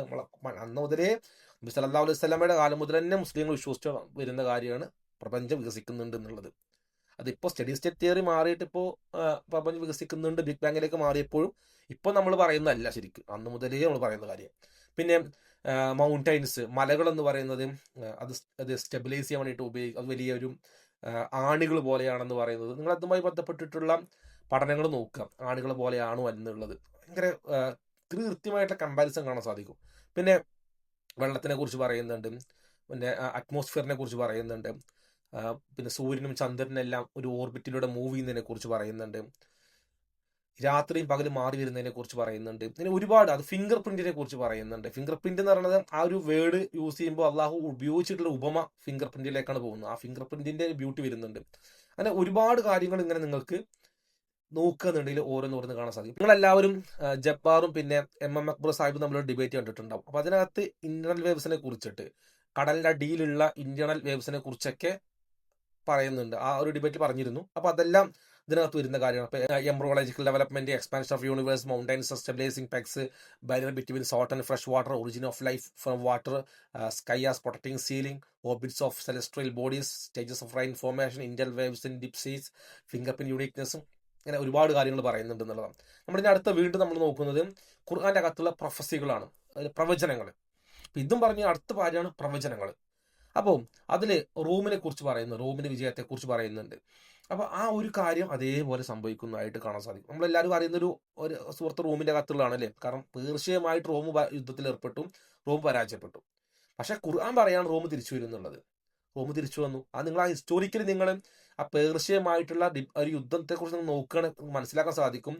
പേർഷ്യയുടെ ആക്രമണത്തിൽ റോം തകർന്ന് തരിപ്പണായി, ഒരു തരത്തിലും വിജയിക്കാത്ത അവസ്ഥയായി. ഇനി തിരിച്ചു വരവില്ല എന്ന രീതിയിൽ വിദ്യ എഴുതി അന്നുള്ള ഹിസ്റ്റോറിയൻസ് എല്ലാം. പക്ഷെ അവിടുന്നാണ് തിരിച്ചു വരുന്നത്. അപ്പൊ അത് ഭയങ്കരമായിട്ടുള്ള ഒരു പ്രൊഫസിയാണത്. കാരണം ഖുർആന് തെറ്റാണെന്ന് അവിടുന്ന് തെളിയുമായിരുന്നു എന്നുള്ളതാണ്. കാരണം അവരെ മുമ്പ് എന്നാണ് പറയുന്നത്. അതും നബി സല്ലല്ലാഹു അലൈഹി വസല്ലം ടൈം ലൈൻ വെച്ചു കൊടുത്തു. ഭാവിയിൽ സംഭവിക്കുന്നല്ല, ലോകാവസാനത്തിന് മുമ്പ് സംഭവിക്കുന്നല്ല പറഞ്ഞത്, ഒരു ടൈം ലൈൻ വെച്ചു കൊടുത്തു. ഇതിന്റെ അകത്ത്, ഈ ഒരു സമയത്തിന്റെ അകത്ത് ഒരു ടൈം ലൈൻ വെച്ചു കൊടുത്തു. എന്നിട്ട് അബൂബക്കർ റളിയല്ലാഹു അൻഹു അന്ന് ബെറ്റിംഗ് നിരോധിച്ചിട്ടില്ല. അബൂബക്കർ റളിയല്ലാഹു അൻഹുവും അവിശ്വാസികൾ ബെറ്റിംഗ് വെച്ചു. എന്ത്? റോം തിരിച്ചു എന്ന് പറഞ്ഞിട്ട്. അപ്പൊ നബി സല്ലല്ലാഹു അലൈഹി വസല്ലം പറഞ്ഞു, സമയം ഇത് പറഞ്ഞു കൊടുക്കുന്നു, സമയം പറഞ്ഞു കൊടുത്തു. അങ്ങനെ ആ ബെറ്റിൽ സ്വാഭാവികമായിട്ടും ആര് ജയിച്ചു? അബൂബക്കർ റളിയല്ലാഹു അൻഹു ജയിച്ചു എന്നത്. പക്ഷെ ബെറ്റിംഗ് പിന്നെ നിരോധിച്ചില്ല. അതുകൊണ്ട് ആ പൈസ എല്ലാം പൊതു ഖജനാവിലേക്ക് എടുത്തു എന്നുള്ളതാണ്. അപ്പോൾ ഇത് എങ്ങനെയാണ്? അബൂബക്കർ റളിയല്ലാഹു അൻഹുവിന് ഉറപ്പാണത്. കാരണം ഖുർആനാ പറയുന്നത്, അള്ളാഹു പറയുന്ന കാര്യം പിന്നെ മാറ്റം ഉണ്ടാവും. സ്വാഭാവികമായിട്ടും അത് കൃത്യമായി സംഭവിച്ചു. അതെങ്ങാനും നിങ്ങൾ ആലോചിക്കുക, അള്ളാഹു ഉള്ളതല്ലായിരുന്നു എന്നുണ്ടെങ്കിൽ നിങ്ങളൊന്ന് ആലോചിച്ച് നോക്കുക, അവിടെ തീർന്നു എന്നുള്ളതാണ്. പിന്നെ അബൂ ലഹബിന്റെ ആള് ഒരിക്കലും ഇസ്ലാമിലേക്ക് വരില്ല എന്നുള്ളതാണ് അള്ളാഹുവിന്റെ ഒരു പ്രവചന ഖുർആനിലുള്ളത്, അബൂ ലഹബിനെ കുറിച്ചിട്ടുള്ളത്. അബൂ ലഹബിനെ കുറിച്ചുള്ള ഒരു ആയത്തിറങ്ങിയ സമയത്ത് അയാൾക്ക് പോയിട്ട് സിമ്പിളായിട്ട് ഇസ്ലാമിലേക്ക് വന്ന് അഭിനയിച്ചാൽ മതി, അറ്റ്ലീസ്റ്റ് അഭിനയിച്ചാൽ മതി. എന്നാലും ആ പറഞ്ഞ ഖുർആൻ വചനങ്ങൾ തെറ്റായി മാറും. പക്ഷെ ആൾ അഭിനയിക്കാൻ പോലുള്ള ബുദ്ധി ആൾക്കില്ല എന്നുള്ളതാണ്. അതേപോലെ തന്നെ മക്ക വിജയത്തിനെ കുറിച്ച് ഇങ്ങനെ ഒരുപാട് കാര്യങ്ങൾ, പ്രൊഫസികൾ ഖുർആനകത്ത് കാണാൻ സാധിക്കും എന്നുള്ളതാണ്. പിന്നെ അതെല്ലാം കൃത്യമായി സംഭവിക്കുകയും ചെയ്തിട്ടോ. ഇനി അടുത്തൊരു സംഭവം എന്ന് പറയുകയാണെങ്കിൽ അത് ഭയങ്കര സൂപ്പർ സാധനമാണ്. അതാണ് ഖുർആന്റെ ചലഞ്ച്. നമ്മൾ ഇടക്കിടക്ക് പറയല്ലോ ഖുർആനെ പോലെ ഒരു ഗ്രന്ഥം നിങ്ങൾ കൊണ്ടുവരാൻ സാധിക്കും. 1500 വർഷമായി ഒരാൾ പോലും ഖുർആൻ പോലെ ഗ്രന്ഥം കൊണ്ടുവന്നിട്ടില്ല. ഖുർആന്റെ ചലഞ്ച് അപ്പോഴും കിടക്കുക. അന്ന് അറബികളായിട്ടുള്ള കവികള് എഴുത്തുകാരുടെ മുന്നിലേക്ക് വെച്ച ചലഞ്ചാണ്. നിങ്ങൾക്ക് അത്ര കഴിവുണ്ടെങ്കിൽ നിങ്ങൾ ആരെങ്കിലും നിങ്ങൾ കൊണ്ടുവരാൻ സാധിക്കും, മനുഷ്യനെ കൊണ്ട് സാധിക്കും, നിങ്ങൾ ആരും വാദിക്കുന്നുണ്ടെങ്കിൽ നിങ്ങൾ കൊണ്ടുപോവാ. നിങ്ങൾ ഖുർആൻ പോലെ ഗ്രന്ഥം കൊണ്ടുപോവാ. നിങ്ങൾ ഒറ്റക്കൊന്നും വേണ്ട. നിങ്ങളെ കൂട്ടമായിട്ടിരുന്നോ, ഇരുന്ന് എഴുതിക്കോ, പ്രശ്നമില്ല. അല്ലെങ്കിൽ നിങ്ങൾ ജിന്നുകളെ ജിന്നുകളെ കൂട്ടിക്കോ, ആരായിക്കോട്ടെ. നമ്മൾ പറയുകയാണെങ്കിൽ ഇപ്പം ഭാവിയിൽ നമുക്ക് വേണമെങ്കിൽ ഏലിയൻസിനെ കൂട്ടിയിട്ടോ അല്ലെങ്കിൽ ഇവിടെയുള്ള AI ടൂൾ ഉപയോഗിച്ചുകൊണ്ടോ നിങ്ങൾ എങ്ങനെ ട്രൈ ചെയ്തോ, ഇപ്പോഴും ട്രൈ ചെയ്യേ, ഒരു കുഴപ്പമില്ല. നിങ്ങൾ ട്രൈ ചെയ്യ്, ടീമായിട്ടിരിക്കും. നിങ്ങൾ ഫണ്ട് പിരിച്ചോ, ഫണ്ട് പിരിച്ചെടുത്ത് നിങ്ങൾ ഇരുന്ന് ചെയ്തോ, എന്നാലും നിങ്ങളെ കൂടി സാധിക്കില്ല എന്നുള്ളതാണ്. ഖുർആൻ വെല്ലുവിളിയാണ്. ഖുർആന്റെ ആ വെല്ലുവിളി ഇതുവരെ ഒരാൾക്ക് പോലും സക്സസ്ഫുള്ളി കൊണ്ടുവരാൻ സാധിച്ചിട്ടില്ല. പിന്നെ ഇവർ കൊണ്ടുവരും, അതെന്താണെന്നറിയോ? അത് രസാട്ടോ. ഒരു ഖുർആൻ നോക്കിയിട്ട് ഇങ്ങനെ കോപ്പി അടിക്കും. ഖുർആൻ എടുത്തിട്ട് അതിനകത്ത് സൂറത്ത് ഫാത്തിഹ എടുത്തിട്ട് അൽഹംദുലില്ലാഹി റബ്ബിൽ ആലമീൻ, അപ്പൊ അത് നോക്കിയിട്ട് ഇങ്ങനെ കോപ്പി അടിക്കും. കോപ്പി അടിക്കാനല്ല പറഞ്ഞത്. കോപ്പി അടിക്കാൻ ഏത് പൊട്ടണ സാധിക്കും. കോപ്പി അടിക്കാനല്ല പറയണത്. ഖുർആൻ പോലെ ഒരു സാധനം കൊണ്ടുവരേണ്ടത്. നേരത്തെ ഞാൻ പറഞ്ഞ പോലെ യുണീക്കാണ്. ഞാൻ ഇതുവരെ കേട്ടിട്ടില്ല എന്ന് ആരാ പറഞ്ഞത്? അവിടെയുള്ള പ്രമാണി പറഞ്ഞത്, അവിടെയുള്ള എഴുത്തുകാരാ പറഞ്ഞത്. ഇത് ഞാൻ ഈ സാധനം മുമ്പ് കേട്ടിട്ടില്ല എന്ന്. അപ്പൊ നിങ്ങൾ കൊണ്ടുപോവാ. അപ്പൊ ഞങ്ങൾ പറയാം ഞങ്ങൾ ഇതുവരെ കേട്ടിട്ടില്ല എന്ന് പറയാം. അങ്ങനെ സംഭവം കൊണ്ടുപോവാ അല്ലേ? അറബി ഭാഷയിൽ നിങ്ങൾ ഖുർആൻ പോലെ സംഭവം കൊണ്ടുപോവാ. അത് ഖുർആന് എന്തൊക്കെ ചെയ്തിട്ടുണ്ട്, ആ സംഭവങ്ങൾ ഖുർആനെ കുറിച്ച് എന്തൊക്കെ അറബികൾ പറഞ്ഞിട്ടുണ്ട്, ആ സംഭവങ്ങളൊക്കെ മീറ്റ് ചെയ്യുന്ന സാധനം ഖുർആൻ പോലെ വേറൊന്ന് കോപ്പി ചെയ്തുണ്ടാക്കാനല്ല, ഖുർആൻ പോലെ വേറൊന്ന് നിങ്ങൾ കൊണ്ടുപോവാ. ഇനി വീണ്ടും ഖുർആൻ നോക്കിയിട്ട് കോപ്പി അടിച്ചോണ്ട് വരുന്നത് കേട്ടോ. നിങ്ങൾ ഖുർആൻ നോക്കി കോപ്പി അടിക്കാനല്ല നമ്മൾ പറയുന്നത്. അങ്ങനെ നിങ്ങൾ ചെയ്തിട്ട് നിങ്ങൾ മണ്ടന്മാരാകുക. നിങ്ങൾ സ്വയം അപഹാസ്യരായിട്ട് മാറരുത്. അപ്പൊ ഈ ഖുർആന്റെ ചലഞ്ച് അത് ഇപ്പോഴും നിലനിൽക്കുന്നുണ്ട്. അതിന്റെ സ്റ്റൈല് ഒക്കെ ഇപ്പൊ നിങ്ങൾക്ക് ഒരു എക്സാമ്പിൾ പറഞ്ഞുതരാം, ഖുർആന്റെ പ്രത്യേകത മനസ്സിലാക്കാൻ വേണ്ടിയിട്ട് കേട്ടോ. സൂറത്ത് ഫാത്തിഹ എടുക്കാം. അതിനകത്ത് അൽഹംദുലില്ലാഹി റബ്ബിൽ ആലമീൻ. ഹംദ് എന്ന വാക്കിന് അർത്ഥം വരുന്നത് നമ്മൾ നന്ദി കാണിക്കുക എന്ന് മാത്രമല്ല, നന്ദി കാണിക്കലും പ്ലസ് അതിന്റെ കൂടെ പുകഴ്ത്തലാണ്. നന്ദി കാണിക്കുകയും പുകഴ്ത്തുകയും ചെയ്യുന്നതിനെ കൂട്ടിച്ചേർത്തുള്ള വാക്കാണ് ഹംദ് എന്നുള്ളത്. അത് നമ്മൾ മലയാളത്തിലൊരു വാക്ക് സ്തുതി എന്നവർ പറയുന്നത്, സ്തുതി എന്ന വാക്ക് ശരി കറക്റ്റ് അല്ല. മലയാളത്തിൽ തന്നെ ഹംദിന് ഈക്വലായ വേറൊരു വേർഡില്ല. അത് അറബിയിലുള്ള പ്രത്യേക വേർഡാണ് ഹംദ് എന്നുള്ളത്. നന്ദി കാണിക്കലും കൂടെ സ്തുതിക്കലും രണ്ടും കൂടി ചേർന്നിട്ടുള്ള, അല്ലെങ്കിൽ പ്രകീർത്തിക്കലും കൂടി ചേർന്നിട്ടുള്ള ഒരു വേർഡാണ് ഹംദ്. അൽ ഹംദ്, ദി ഹംദ്, അല്ലെ ദി സ്തുതി, അല്ലെ ദി സാധനം, അത് ദി കൂടി ചേർക്കുക കേട്ടോ. അങ്ങനൊന്നും മുമ്പ് അറബികൾ ഉപയോഗിക്കാറേ ഉണ്ടായിരുന്നു. അത് ഖുർആനൊക്കെ പുതുതായിട്ട് കൊണ്ടുവന്ന ഒരു വേർഡ്സിലുള്ള ആഡിങ് അതൊക്കെ. അൽഹംദുലില്ലാഹി റബ്ബിൽ ആലമീൻ. റബ്ബുൽ ആലമീൻ, ആലമുകളുടെ, ആലം എന്ന് പറയുകയാണെങ്കിൽ ലോകങ്ങളുടെ. അറബികൾക്ക് ഒരു ലോകം അങ്ങനെ കണക്കുള്ളൂ. ലോകങ്ങൾ എന്ന് പറയുമ്പോൾ വിശാലമായിട്ടുള്ള ഒരു പ്ലൂറൽ ആയിട്ടുള്ള ഒരു വേർഡ് വന്നു. അപ്പൊ ഇതിനെക്കുറിച്ചൊക്കെ ചില പണ്ഡിതന്മാര് അത് ഒരുപാട് പ്രപഞ്ചങ്ങളെ കുറിച്ചിട്ടുള്ളതൊക്കെയാണ്, അങ്ങനെയൊക്കെ ഒരുപാട് ലോകങ്ങളെ കുറിച്ച് പറഞ്ഞതാണെന്നൊക്കെ പറഞ്ഞുകൊണ്ട് പല തഫ്സീർ പണ്ഡിതന്മാരൊക്കെ പറഞ്ഞ് നമുക്ക് കാണാൻ സാധിക്കും. അപ്പം ആലമീൻ, ഒരുപാട് ലോകങ്ങൾ എന്ന്, അതും അറബികൾ പുതിയതാണ്. അവര് ആലം എന്ന വാക്ക് ഉപയോഗിക്കുന്നില്ലാതെ അവർ ആലമീൻ, ലോകങ്ങൾ എന്ന് പറയുന്ന വാക്ക് വരെ അത്രത്തോളം ഉപയോഗിക്കുന്ന വേർഡല്ല. പിന്നെ അർ റഹ്മാൻ റഹീം, വീണ്ടും റഹ്മാൻ റഹീമും. റഹ്മാൻ എന്ന് പറഞ്ഞാലും നമ്മൾ പറയുന്നത് ഇപ്പം കാരുണ്യവാൻ. റഹ്മാൻ വേറെ അർത്ഥമാണ്. രണ്ടും കാരുണ്യവാൻ എന്ന വാക്കാണെങ്കിലും രണ്ടിനും രണ്ട് മീനിങ് ആണ്. റഹ്മാനും റഹീമും മാത്രം നമുക്കൊരു പുസ്തകം എഴുതാം. റഹ്മാന്റെ പുസ്തകം എഴുതാം, റഹീമിന്റെ പുസ്തകം എഴുതാം. എന്നാലും തീരില്ല. ഇങ്ങനെ നമ്മൾ തന്നെ വീണ്ടും 2-3 ബുക്കുകൾ വീണ്ടും നമുക്ക് ആഡ് ചെയ്യാം. അത്രത്തോളം എഴുതാണ്ടാവും രണ്ട് വാക്കിന് മാത്രം. അൽഹംദ് എന്ന വാക്കിന് മാത്രം നമുക്കൊരു പുസ്തകം ഇരുന്ന് എഴുതാം. ഒരു പുസ്തകമല്ല, തീരില്ല. ഖുർആനെ കുറിച്ച് എഴുതി തീരില്ല, ഒരു വാക്ക് പോലും എഴുതി തീരില്ല എന്നുള്ളതാണ്. അത് കഴിഞ്ഞിട്ട് അൽഹംദു റബ്ബിൽ ആലമീൻ, അർ റഹ്മാൻ റഹീം, മാലിക് യൗമിദ്ദീൻ. മാലിക് അധികാരി അല്ലെങ്കിൽ അതിന്റെ ഉടമസ്ഥൻ. യൗമിദ്ദീൻ, ആ ഒരു പ്രതിഫല ദിവസത്തിന്റെ ഉടമസ്ഥൻ. ശനിയാഴ്ചയുടെ മുതലാളി ഞാനാണ്. നമ്മുടെ വാക്ക് ഉപയോഗിക്കാറില്ല. ശനിയാഴ്ചയുടെ മുതലാളി, ശനിയാഴ്ചയിലെ രാജാവ്, ശനിയാഴ്ചയുടെ രാജാവ് നമ്മൾ പറയാറുണ്ടോ? അല്ലെങ്കിൽ 10-ാം തീയതിയുടെ രാജാവ് ഞാനാണ്. നമ്മളങ്ങനെ ഒരു ദിവസത്തിന്റെ രാജാവാണ്, ദിവസത്തിന്റെ ഓണറാണ് നമ്മൾ പറയാറില്ല. നമ്മുടെ നാട്ടിൽ ഉപയോഗിക്കുന്ന വാക്കുകളാണ്. അത് ഭയങ്കര ഡിഫറെന്റ് ആയിട്ട്. അപ്പൊ ഇങ്ങനെ ഖുർആന്റെ അകത്ത് ഇങ്ങനെ നിങ്ങൾ നോക്കി പോകണമെങ്കിൽ ഒരുപാട് നിങ്ങൾക്ക് കാണാൻ സാധിക്കും. അതുമായി ബന്ധപ്പെട്ട ചില ബുക്കുകളൊക്കെ നിങ്ങൾക്ക് കാണാൻ സാധിക്കും. അപ്പൊ അതൊക്കെ ഒന്ന് വായിക്കാൻ ശ്രമിക്കും ഇൻഷാ അല്ലാഹ്. പിന്നെ അടുത്തത് ഖുർആന് എങ്ങനെയാണ് ജനങ്ങളെ സ്വാധീനിച്ചത് എന്നുള്ളത്. അപ്പോൾ ഒരാൾ ഖുർആൻ പോലെ ഒരു ഗ്രന്ഥം കൊണ്ടുവരികയാണെങ്കിൽ ഇതൊക്കെ നമ്മൾ എക്സ്പെക്ട് ചെയ്യും കേട്ടോ, ഇതൊക്കെ നമ്മൾ എക്സ്പെക്ട് ചെയ്യും. അപ്പോൾ ഇതിലെങ്ങനെയാണ് ഒന്ന് തൗഹീദ് എസ്റ്റാബ്ലിഷ് ചെയ്തു എന്നുള്ളതാണ്. തൗഹീദ് കൃത്യമായിട്ട് ജനങ്ങൾ പഠിപ്പിച്ചു കൊടുത്തു. ഏകനായ സൃഷ്ടാവായ ദൈവത്തിനെ മാത്രം വിളിച്ച് പ്രാർത്ഥിക്കാൻ പറ്റുള്ളൂ, വേറൊന്നിനും വിളിച്ച് പ്രാർത്ഥിക്കരുത് എന്ന് കൃത്യമായിട്ട് ജനങ്ങൾക്ക് പഠിപ്പിച്ചു കൊടുത്തു എന്നുള്ളതാണ്. പിന്നെ ഉമർ റളിയല്ലാഹു അൻഹു പറയുന്ന ഒരു കാര്യം കാണാൻ സാധിക്കും. അദ്ദേഹം പണ്ട് യാത്ര പോണ സമയത്ത്, ഇസ്ലാമിലേക്ക് വരുന്നതിന് മുമ്പ് യാത്ര പോണ സമയത്ത് കുറേ ദൂരം പോകുമ്പോൾ ബാർലി പോലുള്ള ഫുഡ് അവർ കൊണ്ടുപോകുമല്ലോ. അപ്പോൾ അതിങ്ങനെ കുഴച്ച് കുറേ കഴിയുമ്പോൾ അവർ യാത്ര മധ്യേ ഇരിക്കും. അപ്പോൾ അവർ അത് കുഴച്ചിട്ടൊരു രൂപം ഉണ്ടാക്കും. അവരതിനെ വിളിച്ച് പ്രാർത്ഥിക്കും. ഒരു രൂപം ഉണ്ടാക്കിയിട്ട് മനുഷ്യനെ പോലെ രൂപം ഉണ്ടാക്കിയിട്ട് അതിനെ വിളിച്ച് പ്രാർത്ഥിക്കും അവർ. എന്നിട്ട് അവർ കുറേ കഴിഞ്ഞിട്ട് അവർ വീണ്ടും യാത്ര ചെയ്യും. കുറേ കഴിയുമ്പോൾ ഭക്ഷണം തീരുമല്ലോ, ബാർലി മൊത്തം തീരും, അല്ലെങ്കിൽ ഭക്ഷണം മൊത്തം തീരുന്ന സമയത്ത് അവരുണ്ടാക്കി വെച്ച ദൈവത്തിനെ അവർ പിടിച്ച് നിർത്തുന്നു കളയും. ഉമർ അവർ പറയാണ്, അവർ തന്നെ യാത്ര മധ്യേ കുഴച്ചുണ്ടാക്കിയ ദൈവത്തിനെ വിളിച്ച് പ്രാർത്ഥിക്കുന്നു. അത് കഴിഞ്ഞിട്ട് അവർ പോണ വഴിക്ക് അതിനെ പിടിച്ച് തിന്നുന്നു, കാരണം വിശന്നിട്ട്. അപ്പൊ അങ്ങനെ ജീവിച്ചിരുന്ന ആൾക്കാരാണ്. അതേപോലെ തന്നെ ജസ്റ്റ് വേറൊരു സ്റ്റോറി പറയാട്ടോ. ഈ ഇബ്രാഹിം നബി അലൈഹി സ്വലാത്തു വസ്സലാമയുടെ ഇബ്രാഹിം നബി അലൈഹി സ്വലാത്തു വസ്സലാമ പറയുന്നൊരു മനോഹരമായിട്ട് കാര്യമുണ്ട്. അദ്ദേഹത്തിന്റെ പിതാവ് ഇങ്ങനെ ബിംബങ്ങൾ ഉണ്ടാക്കി വിൽക്കുന്ന ഒരാളാണ്. അപ്പൊ ഇബ്രാഹിം നബി അലൈഹി സ്വലാത്തു വസ്സലാം ചെറിയ കുട്ടികളുടെ സമയത്ത് കുട്ടിയാണല്ലോ, അപ്പൊ അദ്ദേഹത്തിന് ഈ ബിംബങ്ങൾ എന്ന് പറഞ്ഞാൽ അദ്ദേഹത്തിന് കളിപ്പാട്ടങ്ങളാണ്. അപ്പൊ അദ്ദേഹം അതുകൊണ്ട് ഇങ്ങനെ കളിക്കും. അപ്പോൾ അങ്ങനെ കളിക്കുന്ന സമയത്ത് കുറേ കഴിയുമ്പോൾ ഇവർ വന്നിട്ട് ബിംബങ്ങളെ വാങ്ങിക്കൊണ്ടുപോയിട്ട് അവരെ ക്ഷേത്രങ്ങളിൽ കൊണ്ടുപോയി വെക്കും. അപ്പോൾ ഇബ്രാഹിം നബി അലൈഹി സ്വലാത്തു വസ്സലാം ആലോചിക്കണം, എൻ്റെ കളിപ്പാട്ടങ്ങൾ എന്താ ഇവർ കൊണ്ടുപോകണത്, എൻ്റെ കളിപ്പാട്ടല്ലേ ഇതൊക്കെ. അപ്പോൾ ഇദ്ദേഹം കളിപ്പാട്ടമായി ഉപയോഗിക്കുന്ന വസ്തുവിനെയാണ് ഇവർ കൊണ്ടുപോയിട്ട് ആരാധിക്കാൻ വേണ്ടി ഉപയോഗിക്കുന്നത് എന്ന് പോലും അവർ ചിന്തിക്കുന്നില്ല. പക്ഷെ ആര് ചിന്തിക്കുന്നുണ്ട്? ഇബ്രാഹിം നബി അലൈഹി സ്വലാത്തു വസ്സലാം ചിന്തിക്കുന്നുണ്ട്. കാരണം എന്താ, നമുക്കറിയാം ഫിത്ര എന്ന് പറഞ്ഞ ഭാഗത്തേക്ക് വരുമ്പോൾ മനസ്സിലാവും. ഫിത്ര എന്ന് പറഞ്ഞ ജന്മന കിട്ടുന്ന ഒരു അറിവ്, ഒരു ഹയർ അതോറിറ്റി മാത്രം പ്രാർത്ഥിക്കാൻ പാടുള്ളൂ എന്നുള്ള കേവല ബുദ്ധി, ഇതൊന്നും അല്ല നമ്മൾ സൃഷ്ടിച്ചിട്ടുള്ളത്. നമുക്കുള്ള കഴിവ് തന്നിട്ട്, നമുക്കുള്ള ശക്തി നൽകിയിട്ടുള്ളത്, നമ്മളെ ബ്ലഡ് സർക്കുലേഷൻ, നമ്മളെ ബ്രെയിൻ വർക്ക് ചെയ്യിപ്പിക്കുന്നതൊന്നും ഇതല്ല. അതെല്ലാം വേറൊരാളാണ്, ഒരു ഹയർ അതോറിറ്റി വേറെയാണ് എന്നുള്ളൊരു മിനിമം ബുദ്ധി, കേവല ബുദ്ധി ഉണ്ടായാൽ തന്നെ സ്വാഭാവികമായിട്ട് നമുക്ക് മനസ്സിലാക്കാൻ സാധിക്കും. പക്ഷെ മനുഷ്യന്മാർ അന്ധത ബാധിച്ചുകൊണ്ട് അവർ ഒരു മൂടി ഉണ്ടെന്ന് ഖുർആൻ പറയുന്നില്ല, അന്ധത ബാധിച്ചിരിക്കുകയാണ്. മിനിമം ഏറ്റവും ചെറിയ കാര്യങ്ങൾ പോലും അവർക്ക് മനസ്സിലാകുന്നില്ല എന്നുള്ളതാണ്. അപ്പം അങ്ങനെ തൗഹീദ് കൃത്യമായിട്ട് എസ്റ്റാബ്ലിഷ് ചെയ്യപ്പെട്ടു. രണ്ടാമതായിട്ട് മദ്യം പോലെയുള്ള ലഹരി വസ്തുക്കളെ പരിപൂർണമായി നിരോധിച്ചു. അനസ് റളിയല്ലാഹു അൻഹു റിപ്പോർട്ട് ചെയ്യുന്ന ഹദീസ് കാണാൻ സാധിക്കും. റസൂല് മദ്യം നിരോധിച്ചു കൊണ്ടിട്ടുള്ള വചനം ഇറങ്ങിയ സമയത്ത് ഇവര് മദ്യം ഒഴിച്ചുകൊണ്ടിരിക്കുക. അപ്പൊ ഇവര് പെട്ടെന്ന് തട്ടിക്കളഞ്ഞു എന്നുള്ളതാണ് സ്പോട്ടിൽ. കാരണം ആ സമയത്ത് വന്ന് പറയണം റസൂല് ഇസ്ലാമിൽ മദ്യം നിരോധിച്ചു എന്ന് പറയാം. അവർ വേഗം തട്ടി മാറ്റി കളഞ്ഞു അവർ സ്പോട്ടിൽ. അവിടെയുള്ള പാത്രം അടിച്ചു പൊളിച്ചു കളഞ്ഞു. ഇത് അനസ് റളിയല്ലാഹു അൻഹു റിപ്പോർട്ട് ചെയ്യുന്ന ഒരു ഹദീസ് കൂടിയാട്ടോ.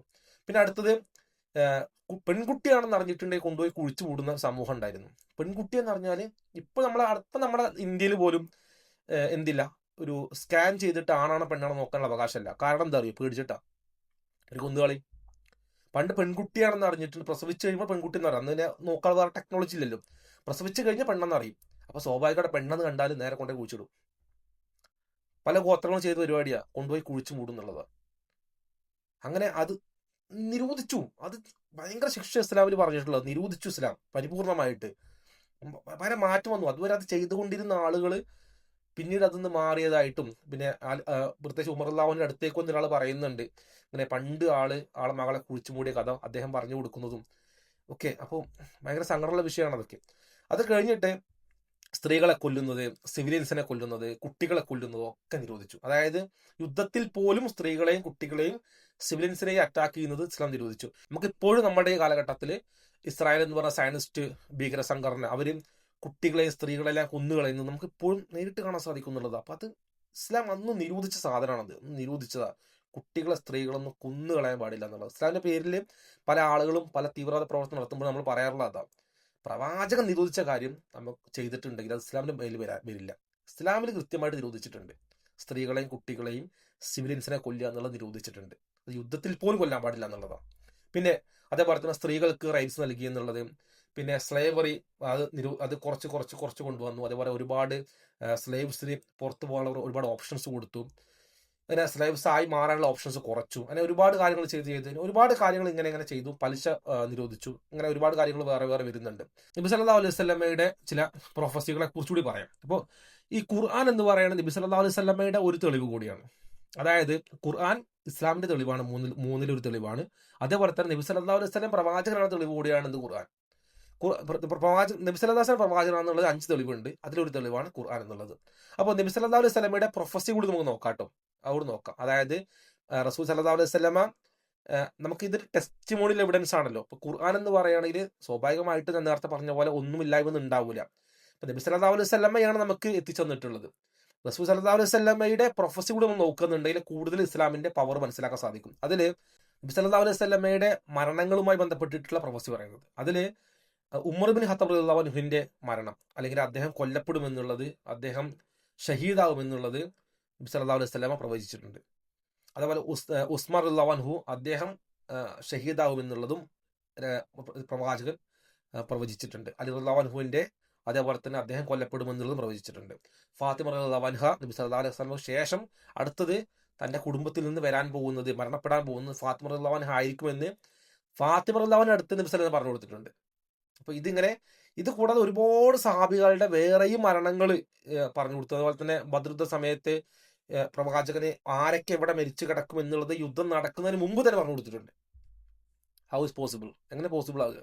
സഹാബികൾ റിപ്പോർട്ട് ചെയ്യുന്നുണ്ട്, വിശ്വാസനം പറഞ്ഞു കൊടുത്തു, ഇവിടെ ഇന്ന ആൾ കിടക്കും, ഇവിടെ ഇന്ന ആൾ കിടക്കും, ഇവിടെ ഇന്ന ആൾ കിടക്കും, ഇങ്ങനെ കിടക്കും എന്നുള്ളത് അതിന് മുമ്പ് പറഞ്ഞു കൊടുത്തു. ആ ലൊക്കേഷനിൽ പെർഫെക്റ്റ് ആയിട്ട് അവിടെ തന്നെ കിടക്കുന്നുണ്ടായിരുന്നു എന്നുള്ളത് അവര് കണ്ട് അവർ പറഞ്ഞ കാര്യമാണ്. അടുത്തതായിട്ട് നബി സല്ലല്ലാഹു അലൈഹി വസല്ലമ ഇസ്ലാം വ്യാപിക്കുന്നതിനെ കുറിച്ച് പറഞ്ഞിട്ടുണ്ട്. അതായത് ഇസ്ലാം പേർഷ്യ കീഴടക്കും, ഇസ്ലാം റോം കീഴടക്കും, ഇസ്ലാം ലോകം മൊത്തം വ്യാപിക്കും.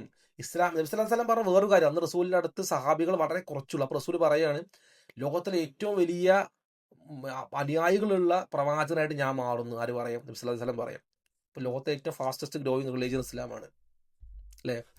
ഇസ്ലാം നബി സല്ലല്ലാഹു അലൈഹി വസല്ലം പറയുന്ന കാര്യമാണ്. അന്ന് റസൂലിന്റെ കയ്യിൽ തുച്ഛമായ എണ്ണിയാൽ തീരുന്ന ആളുകൾ മാത്രമേ ഉള്ളൂ. അന്ന് റസൂൽ പറഞ്ഞ കാര്യമാണ്, ലോകത്തിലെ ഏറ്റവും കൂടുതൽ ഫോളോവേഴ്സുള്ള പ്രവാചകൻ ഞാനായിരിക്കുന്നത്.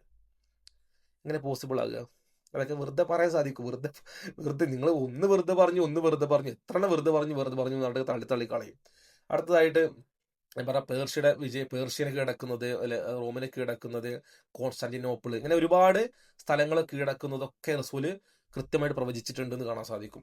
അതേപോലെ തന്നെ നബി സല്ലല്ലാഹു അലൈഹി വസല്ലമ സിന, ഈ ലൈംഗിക അരാജകത്വമൊക്കെ പബ്ലിക്കായിട്ട് വിളിച്ചു പറയുന്നതും അത് പ്രചരിക്കുന്നതൊക്കെ റസൂല് പ്രവചിച്ചിട്ടുണ്ട്. ഇപ്പം കേരളത്തിൽ തന്നെ ഇൻസസ്റ്റൊക്കെ, സ്വന്തം മാതാവുമായിട്ട് സഹോദരിയുമായിട്ട് ബന്ധപ്പെട്ട കുഴപ്പമില്ല എന്നൊക്കെ പബ്ലിക്കായിട്ട് കേരളത്തിൽ വരെ നാസ്തികർ വിളിച്ചു പറഞ്ഞ് നമ്മൾ കാണാൻ സാധിക്കും, അല്ലേ? അപ്പം അതുപോലെ തന്നെ റസൂൽ പറഞ്ഞിട്ടുണ്ട്, ഭാവിയിൽ നമ്മളൊരു ആണും പെണ്ണും തമ്മിൽ ഇങ്ങനെ പബ്ലിക്കായിട്ട് റോട്ടിൽ നിന്ന് ഇങ്ങനെ ലൈംഗിക ബന്ധത്തിൽ ഏർപ്പെടുന്ന കാണുന്ന സമയത്ത് ഒരു വ്യക്തി അത് കാണുമ്പോൾ അയാൾ പറയത്രേ, നിങ്ങൾക്കൊന്ന് മാറി നിന്നോട്ട് ചെയ്തുകൂടെ ചോദിക്കൂത്രേ. ഒന്ന് മാറി നിന്നൂടെ വഴിയെന്ന് ചോദിക്കുന്നത്. കാരണം ആ ഒരു സിറ്റുവേഷനിൽ അല്ലാതെ വേറൊന്നും പറയാനുള്ള ഒരു ഓപ്ഷൻ ഇല്ല. അങ്ങനെയുള്ളൊരു വൃത്തികെട്ട സമൂഹമായിരിക്കും ആ സമയത്ത് ഉണ്ടാകുക, ഭയങ്കര വൃത്തിയുടെ സമൂഹം. അപ്പോൾ റസൂല് പറയണ, അപ്പൊ അങ്ങനെ ആ പറയുന്ന വ്യക്തി ഉണ്ടല്ലോ, ഒന്ന് മാറി നിന്നൂടെ എന്ന് പറയുന്ന വ്യക്തി ഉണ്ടല്ലോ, അയാളായിരിക്കും നല്ലൊരു മനുഷ്യൻ. കാരണം എന്താ? വേറെ അതാണ് കണ്ടിട്ട് സഹിക്കാത്തതുകൊണ്ട്. കാരണം റൂട്ടിൽ നിന്ന് ഇങ്ങനെ പബ്ലിക്കായിട്ട് ചെയ്യുന്ന ഈ ഒരു അവസ്ഥയാണ് ഇപ്പം വന്നുകൊണ്ടിരിക്കുന്നത്. ഇപ്പൊ നമ്മളെന്താ പറയുക, അവരുടെ ഇഷ്ടമല്ല, അവർ കുഴപ്പമില്ലല്ലോ, അതവർ ചെയ്തോട്ടെ എന്ന് പറഞ്ഞിട്ട് ഇങ്ങനെ അതിനെ പ്രൊമോട്ട് ചെയ്യുന്ന ആൾക്കാരാണ്. അതൊക്കെ ഭാവിയിൽ വരും, ഒരു സംശയമല്ല. അള്ളാഹു റസൂൽ പറഞ്ഞ കാര്യം പിന്നെ വരാതിരിക്കും, ഉറപ്പല്ലേ? അടുത്തതായിട്ട് ആൽക്കഹോൾ, മദ്യം വൈഡ് സ്പ്രെഡ് ആയിട്ട് ഉപയോഗിക്കുന്നുള്ള കാര്യം നിങ്ങളൊന്ന് ആലോചിച്ച് നോക്കുക. മദ്യം ഇപ്പോൾ ഓണത്തിനൊക്കെ കണക്കാണ്, എത്ര കോടിയുടെ മദ്യം ഉപയോഗിച്ചു എന്നുള്ളതിന്റെ കണക്കെടുപ്പ് പരിപാടി നടന്നുകൊണ്ടിരിക്കുകയാണ്. മദ്യം നമ്മൾ ആലോചിച്ച് നോക്കുക, മദ്യം എന്ന് പറയുന്നത് ഇപ്പോൾ എന്തോ ഒരു ആഘോഷത്തിന് നിർബന്ധമാക്കപ്പെട്ട സാധനം പോലെ മദ്യം. ഇപ്പോൾ മദ്യം ഇല്ലെങ്കിൽ ആഘോഷമില്ല എന്ന രീതിയിലായി മാറി. പണ്ട് പറഞ്ഞാൽ ആഘോഷം എന്ന് പറഞ്ഞാൽ ഫാമിലിയായിട്ട് ഒരുമിച്ച് കൂടുക, ഒരുമിച്ചിരിക്കുക, അങ്ങനെ അതിൻ്റെ ഒരു ആഘോഷം എന്ന് പറയുന്നത്. ഇപ്പോൾ എന്ന് പറഞ്ഞാൽ ആഘോഷം എന്ന് പറഞ്ഞാൽ വള്ളടിക്കുക, മദ്യപിക്കുക എന്നുള്ളതാണ്. അങ്ങനെയായിട്ട് മാറി എന്നുള്ളതാണ്. അത് നോർമലൈസ് ചെയ്യപ്പെട്ടു എന്നുള്ളതാണ്. നോർമലൈസ് ചെയ്യപ്പെട്ടു. ഇപ്പൊ നമ്മൾ നോക്കുന്നുണ്ടെങ്കിലും അതൊന്നും കുഴപ്പമൊന്നുമില്ല എന്ന രീതിയിലൊക്കെ ജനങ്ങൾ ചിന്തിച്ചു തുടങ്ങി. പിന്നെ ഉയരം കൂടിയ കെട്ടിടങ്ങൾ ഉണ്ടാക്കാൻ വേണ്ടിയിട്ട് അറബികൾ തമ്മിൽ മത്സരിക്കുമെന്ന് പറയുന്ന പ്രവചനം, അങ്ങനെ ഒരുപാട് പ്രവചനങ്ങൾ. പിന്നെ ഒരു ഹിജാസിൽ നിന്നൊരു തീ പുറപ്പെട്ട് അത് ബുസ്രയെ അത് പ്രകാശിപ്പിക്കും എന്ന് പറയുന്ന, പിന്നെ അതുപോലെ തന്നെ ആളുകൾ പരസ്പരം അറിയില്ല, ആരാണ് എന്നെ കൊന്നതെന്ന് അറിയില്ല, ആ രീതിയിൽ ആളുകൾ കൊല്ലപ്പെടുമെന്ന് പറയുന്ന, അങ്ങനെ ഒരുപാട് പ്രവചനങ്ങൾ നബി സല്ലല്ലാഹു അലൈഹി വസല്ലമയുടെ പ്രവചനം നമുക്ക് കാണാൻ സാധിക്കും. അറേബ്യ എന്ന് പറയുന്നത് പിന്നീട് ഗ്രീനറി ആയിട്ട് മാറും. അത് റസൂൽ പറയുന്നത്, പണ്ട് ഗ്രീനറി ആയിരുന്നു, പക്ഷെ ഇനി ഫ്യൂച്ചറിലും അതേപോലെ ഗ്രീനറി ആയിട്ട് മാറും. പണ്ട് അറേബ്യ ഗ്രീനറി ആയിരുന്നു എന്ന് റസൂൽ പറയുന്നുണ്ട്. അത് ഒരുപാട് കാലം മുമ്പ് ഗ്രീനറി ഉണ്ടായിരുന്നു എന്നുള്ളതൊക്കെ ഇപ്പോൾ അതുമായി ബന്ധപ്പെട്ട പഠനങ്ങളൊക്കെ തെളിയിക്കുന്നുണ്ട്, ശരിക്കും തെളിയിക്കുന്നുണ്ട്. ഭാവിയിൽ ഗ്രീനറി ബന്ധപ്പെട്ടിട്ടുള്ള ഗ്രീൻ അത് കൊണ്ടുവരണം എന്ന് പറഞ്ഞുകൊണ്ട് സൗദിയൊക്കെ ഒരുപാട് പ്രവർത്തനങ്ങൾ നടത്തിക്കൊണ്ടിരിക്കുകയും ചെയ്യുന്നു. അതിനുവേണ്ടി ഒരുപാട് ഫണ്ട് ഇറക്കുകയും ചെയ്യുന്നുണ്ട്. അതേപോലെ തന്നെ വേറെ സെയ്ദ് റളിയല്ലാഹു അൻഹുവിൻ്റെ മരണത്തെക്കുറിച്ചിട്ടുള്ള, ജാഫർ ബിൻ അബി ത്വാലിബ് റളിയല്ലാഹുവിൻ്റെ മരണത്തെക്കുറിച്ചിട്ടുള്ള, പിന്നെ നബി സല്ലല്ലാഹു അലൈഹി വസല്ലമയുടെ വേറൊരു പ്രവചനമാണ്. റസൂൽ പറയാണ് ഭാവിയിൽ ഒരു 100 ഗോൾഡ് കോയിൻ കിട്ടിയാൽ പോലും ഒരാൾക്ക് തികയില്ല എന്നുള്ളത്. ശരിയാണതല്ലേ? നിങ്ങളൊന്ന് ആലോചിച്ച് നോക്കുക, എന്മാതിരി ചെലവാണ്. ശമ്പളം കിട്ടിയാൽ തികയണില്ല. ഇപ്പോൾ എത്ര ശമ്പളം കിട്ടില്ല പോലെ എല്ലാ മാസം ആലോചിക്കുന്നത് ശമ്പളം കൂട്ടി കിട്ടാനാണ്. എന്താ ചെയ്യുക? വേറെ നിവൃത്തിയില്ല. കാരണം തികയില്ല എന്നുള്ളതാണ്. ഇങ്ങനെ പോയാലും പൈസ 5 പൈസ കയ്യിലുണ്ടാവില്ല. നമ്മൾ ഇങ്ങനെ സൂക്ഷിച്ച് നോക്കിയാലും ശരി, അവസാനം നോക്കുമ്പോൾ ഒന്നും ഉണ്ടാവില്ല, ഒക്കെ പോയിട്ടുണ്ടാകും എങ്ങോട്ടെങ്കിലും. ആ ഒരു അവസ്ഥയിൽ എല്ലാവരും ആ ഒരു അവസ്ഥയിലാണ് മുന്നോട്ട് പോകുന്നത്. നമ്മൾ ആരോട് ചോദിച്ചാലും ഇതൊക്കെ തന്നെയാണ് അവസ്ഥ. ആരും ഇപ്പം ഇങ്ങനെ പണ്ടത്തെ പോലെ ഒന്നും സേവിങ്സും നമുക്കിപ്പം കാണാൻ സാധിക്കുന്നില്ല എന്നുള്ളതാണ് സങ്കടം. അടുത്തത് നമ്മുടെ നബി സല്ലല്ലാഹു അലൈഹി വസല്ലമയുടെ ലൈഫിനെ കുറിച്ച് നോക്കുക എന്നുള്ളത്. അപ്പം നിങ്ങൾക്ക് പറ്റിയിട്ടുള്ള റസൂൽ സല്ലല്ലാഹു അലൈഹി വസല്ലമയുടെ ജീവിതം എങ്ങനെയായിരുന്നു എന്നുള്ളത് നോക്കണം എന്നുണ്ടെങ്കിൽ ഞാൻ നിങ്ങൾക്ക് ഒരു ലിങ്ക് താഴെ കാണിച്ചാൽ 2-3 ലിങ്ക് കാണിച്ചാൽ നിങ്ങൾക്ക് ഇഷ്ടമുള്ള ക്ലാസ് കേൾക്കാൻ ശ്രമിക്കുക. ആത്മാർത്ഥമായിട്ട് നിങ്ങൾക്ക് ഇത് കേൾക്കാൻ ആഗ്രഹിക്കുന്ന ആൾക്കാരാണെങ്കിൽ കേൾക്കാൻ ശ്രമിക്കുക. എങ്ങനെയാണ് ഖുർആൻ ഇസ്ലാമിന് തെളിവായി വരിക എന്നുള്ളത് നമ്മൾ ഇത്ര നേരം സംസാരിച്ചത്. പക്ഷെ ഇത് വളരെ കുറച്ച് കാര്യം മാത്രമേ ഉള്ളൂ കേട്ടോ. കണ്ടമാന സാധനങ്ങളുണ്ട്, ഇഷ്ടംപോലെ കാര്യം പറയാനുണ്ട്. അപ്പം ഞാനിത് വളരെ കുറച്ച് മാത്രം പറഞ്ഞു തന്നെ ഉള്ളൂ. അത് നിങ്ങൾക്കൊരു ഒരു സ്റ്റാർട്ടറായിട്ട് ഉപയോഗിക്കുക, അത്രേ ഉള്ളൂ. അതിനപ്പുറത്തേക്കൊന്നുമില്ല. ഭയങ്കര സാധനങ്ങൾ അതിനകത്ത് വരുന്നത്. ജസ്റ്റ് ഓടിച്ചു വിട്ടു എന്ന് മാത്രമേ ഉള്ളൂ. ഇസ്ലാം സത്യമാണെന്നതിൻ്റെ രണ്ടാമത്തെ തെളിവ് എന്ന് പറയുകയാണെങ്കിൽ അത് ഫിത്രയാണ്. ഫിത്ര. അപ്പം എന്താണ് ഫിത്ര? ഒരു മനുഷ്യൻ ജനിച്ചു വീഴുന്ന ഓരോ കുഞ്ഞിനും ഒരു ഹയർ അതോറിറ്റി ഉണ്ട് എന്നുള്ള അറിവുണ്ട്. ജനിച്ചു വീഴുന്ന ഓരോ കുഞ്ഞും ദൈവത്തിലേക്ക് അടുക്കുന്ന രീതിയിലാണ് സൃഷ്ടിക്കപ്പെട്ടിട്ടുള്ളത്. ഇതാണ് ഫിത്ര എന്ന് പറയുന്നത്. അത് തള്ളിക്കളയുമ്പോഴാണ് പ്രശ്നം. അത് തള്ളുമ്പോൾ പ്രശ്നമാണ്. അപ്പോൾ അല്ലാഹു ഖുർആനിൽ പറയുന്നുണ്ട്, നിങ്ങൾ ജനിച്ച സമയത്ത് നിങ്ങളൊന്നും അല്ലായിരുന്നു. നിങ്ങളല്ലേ, നമ്മൾ ചെറിയ കുട്ടികളുടെ സമയത്ത് നമ്മൾക്കൊന്നും അല്ലായിരുന്നൊരു അവസ്ഥ ഉണ്ടായിരുന്നു. നമ്മളെ ഉമ്മാൻ്റെ വയറ്റിൽ കടന്ന് ജനിച്ച് വീണ് നമ്മളെ ഫാമിലി നോക്കി വളർത്തി വലുതായി, കുറച്ച് വലുതായ സമയത്ത് നമ്മളെല്ലാവരും അഹങ്കാരികളായിട്ട് മാറിയിട്ട് ഇത് ദൈവമൊന്നും വേണ്ട, ഒറ്റക്ക് മതി, തനിയെല്ലാം പൊട്ടിമുളച്ചുണ്ടായി എന്നിങ്ങനെ അഹങ്കാരത്തോട് പറയുക ചെയ്യണത്. നമ്മളൊന്നും അല്ലായിരുന്നു എന്ന് നമ്മളൊന്ന് ആലോചിക്കുക. അപ്പോൾ ജനിച്ചു വീഴുന്ന ഓരോ കുഞ്ഞിനും ഈ ഒരു ഹയർ അതോറിറ്റിയിലുള്ള വിശ്വാസം ഉണ്ട് എന്നുള്ളത് നമുക്കിപ്പോൾ സയൻറ്റിഫിക്കലായിട്ടുള്ള കുറേ റിസർച്ചുകളെ കാണാൻ സാധിക്കും. ഇപ്പം ജസ്റ്റിൻ ബാരറ്റിൻ്റെ സ്റ്റഡികളെ കാണാൻ സാധിക്കും. അല്ലേ, നമ്മൾ ഇതുമായി ബന്ധപ്പെട്ടിട്ടുള്ള ഫിത്രയെക്കുറിച്ച്, ഇന്നേറ്റ് ആയിട്ടുള്ള നോളജിനെ കുറിച്ച്, ദൈവവിശ്വാസം എന്ന് പറയുന്നത് ജന്മന കിട്ടുന്ന അറിവാണെന്നതിനെക്കുറിച്ച് നമ്മൾ ഒരുപാട് വീഡിയോകളോട് ചെയ്തിട്ടുണ്ട്. നിങ്ങളതെല്ലാം കാണാൻ ശ്രമിക്കുക. ആരെങ്കിലും ഫിത്രയെ ഫോളോ ചെയ്തിട്ടുണ്ടെങ്കിൽ സ്വാഭാവികമായിട്ടും അയാൾ ഒരു മുസ്ലിമായിട്ട് മാറും, ഒരു സംശയമല്ല. മൂന്നാമത്തെ തെളിവ് എന്ന് പറഞ്ഞാൽ ബുദ്ധിയാണ്. ബുദ്ധി തീർച്ചയായിട്ടും നമ്മൾ ഇസ്ലാമിലേക്ക് അടുപ്പിക്കുക. ഒരു സംശയത്തില്ല കേട്ടോ, ഒരു സംശയമല്ല. കാരണം ഇസ്ലാമിൻ്റെ അടിസ്ഥാന വിശ്വാസം എന്ന് പറയുന്നത് ഒരു ഹയർ അതോറിറ്റി ഉണ്ട്, അള്ളാഹു ഉണ്ട് എന്നുള്ളതല്ല. ലാ ഇലാഹ ഇല്ലല്ലാഹ്, അള്ളാഹു അല്ലാതെ ആരാധനക്കർഹനായിട്ട് വേറെ ആരും ഇല്ല എന്നുള്ളതാണ്. അള്ളാഹു ഉണ്ട്, അള്ളാഹു അല്ലാതെ വേറൊരു ആരാധനക്കർഹനില്ല. സൂറത്ത് തൂറിൻ്റെ അകത്ത് അള്ളാഹു വളരെ കൃത്യമായിട്ടുള്ള 3 ചോദ്യം ചോദിക്കുന്നുണ്ട്. നമ്മളത് ഓൾറെഡി എക്സ്പ്ലെയിൻ ചെയ്ത സംഭവം തന്നെ മുമ്പൊക്കെ. വളരെ സിമ്പിളായിട്ടുള്ള ചോദ്യം, വളരെ സിമ്പിളാണ്, വളരെ എളുപ്പമാണ്, ഏത് മനുഷ്യനും മനസ്സിലാക്കാൻ സാധിക്കുന്ന ചോദ്യമാണ്. അത് അള്ളാഹു ചോദിക്കുകയാണ്, നിങ്ങൾ ഒന്നുമില്ലായ്മയില്ലാതെ നിങ്ങൾ സൃഷ്ടിക്കപ്പെട്ടതാണോ? അതായത് നിങ്ങളിപ്പോൾ ഈ പുസ്തകം എക്സിസ്റ്റ് ചെയ്യുന്നുണ്ട്, ഈ പുസ്തകം 0 എന്നുള്ള അവസ്ഥയിൽ നിന്ന് പൊട്ടിമുളച്ചുണ്ടായതാണോ? അല്ല. നമ്മൾ നേരത്തെ പറഞ്ഞ പോലെ അങ്ങനെ ഉണ്ടാവില്ലല്ലോ. ഈ പുസ്തകത്തെ കുറിച്ച് ഞാൻ ആലോചിച്ച്, പുസ്തകം 0 എന്ന അവസ്ഥയിൽ നിന്ന് ഉണ്ടാവില്ലല്ലോ. ബുദ്ധിപരമായിട്ട് ഏതൊരാൾക്കും അറിയുന്ന കാര്യമില്ല അത്. അപ്പം നമ്മളല്ല. അടുത്ത ചോദ്യം അത് ചോദിക്കുകയാണ്, are they their own creators? ഈ പുസ്തകം തന്നെയാണോ ഈ പുസ്തകത്തിൽ ഉണ്ടാക്കിയിട്ടുള്ളത്? ആണോ? ഈ പുസ്തകം തന്നെയാണോ പുസ്തകത്തിൽ ഉണ്ടാക്കിയിട്ടുള്ളത്? അങ്ങനെ ഉണ്ടാക്കുമോ? പുസ്തകം തന്നെ പുസ്തകത്തിൽ ഉണ്ടാക്കണമെങ്കിൽ പുസ്തകം ഓൾറെഡി എക്സിസ്റ്റ് ചെയ്യും. ആ സമയത്ത് പുസ്തകം എക്സിസ്റ്റ് ചെയ്യാതിരിക്കുകയും വേണം, അല്ലേ? പുസ്തകത്തിന് 1 എന്നുള്ള 0 എന്നുള്ള 2 പൊസിഷൻസും ഒരേ സമയത്ത് എക്സിസ്റ്റ് ചെയ്യണം. പുസ്തകം ഉണ്ടാവുകയും ഉണ്ടാവാതിരിക്കുകയും വേണം. അങ്ങനെ ഉണ്ടാവില്ലല്ലോ. ഒന്നെങ്കിൽ പുസ്തകം ഉണ്ട്, അല്ലെങ്കിൽ പുസ്തകമില്ല, അങ്ങനെ വരുള്ളൂ. അപ്പോൾ പുസ്തകം തന്നെ പുസ്തകത്തെ സൃഷ്ടിക്കുക എന്നുള്ളത് പോസിബിൾ അല്ല. നമ്മൾ തന്നെ നമ്മളെ സൃഷ്ടിക്കുക എന്നുള്ളത് പോസിബിൾ അല്ല. നമ്മൾ 0 എന്നുള്ള അവസ്ഥയിൽ നിന്ന് പൊട്ടിമുളച്ചുണ്ടാകുക എന്നുള്ളതും പോസിബിൾ അല്ല. കാരണം അത് മാത്തമാറ്റിക്കലി റോങ് ആണ്. 0 + 0 + 0 + 0 + 0 + n ടൈംസ് ഓഫ് 0 = 0, അല്ലേ?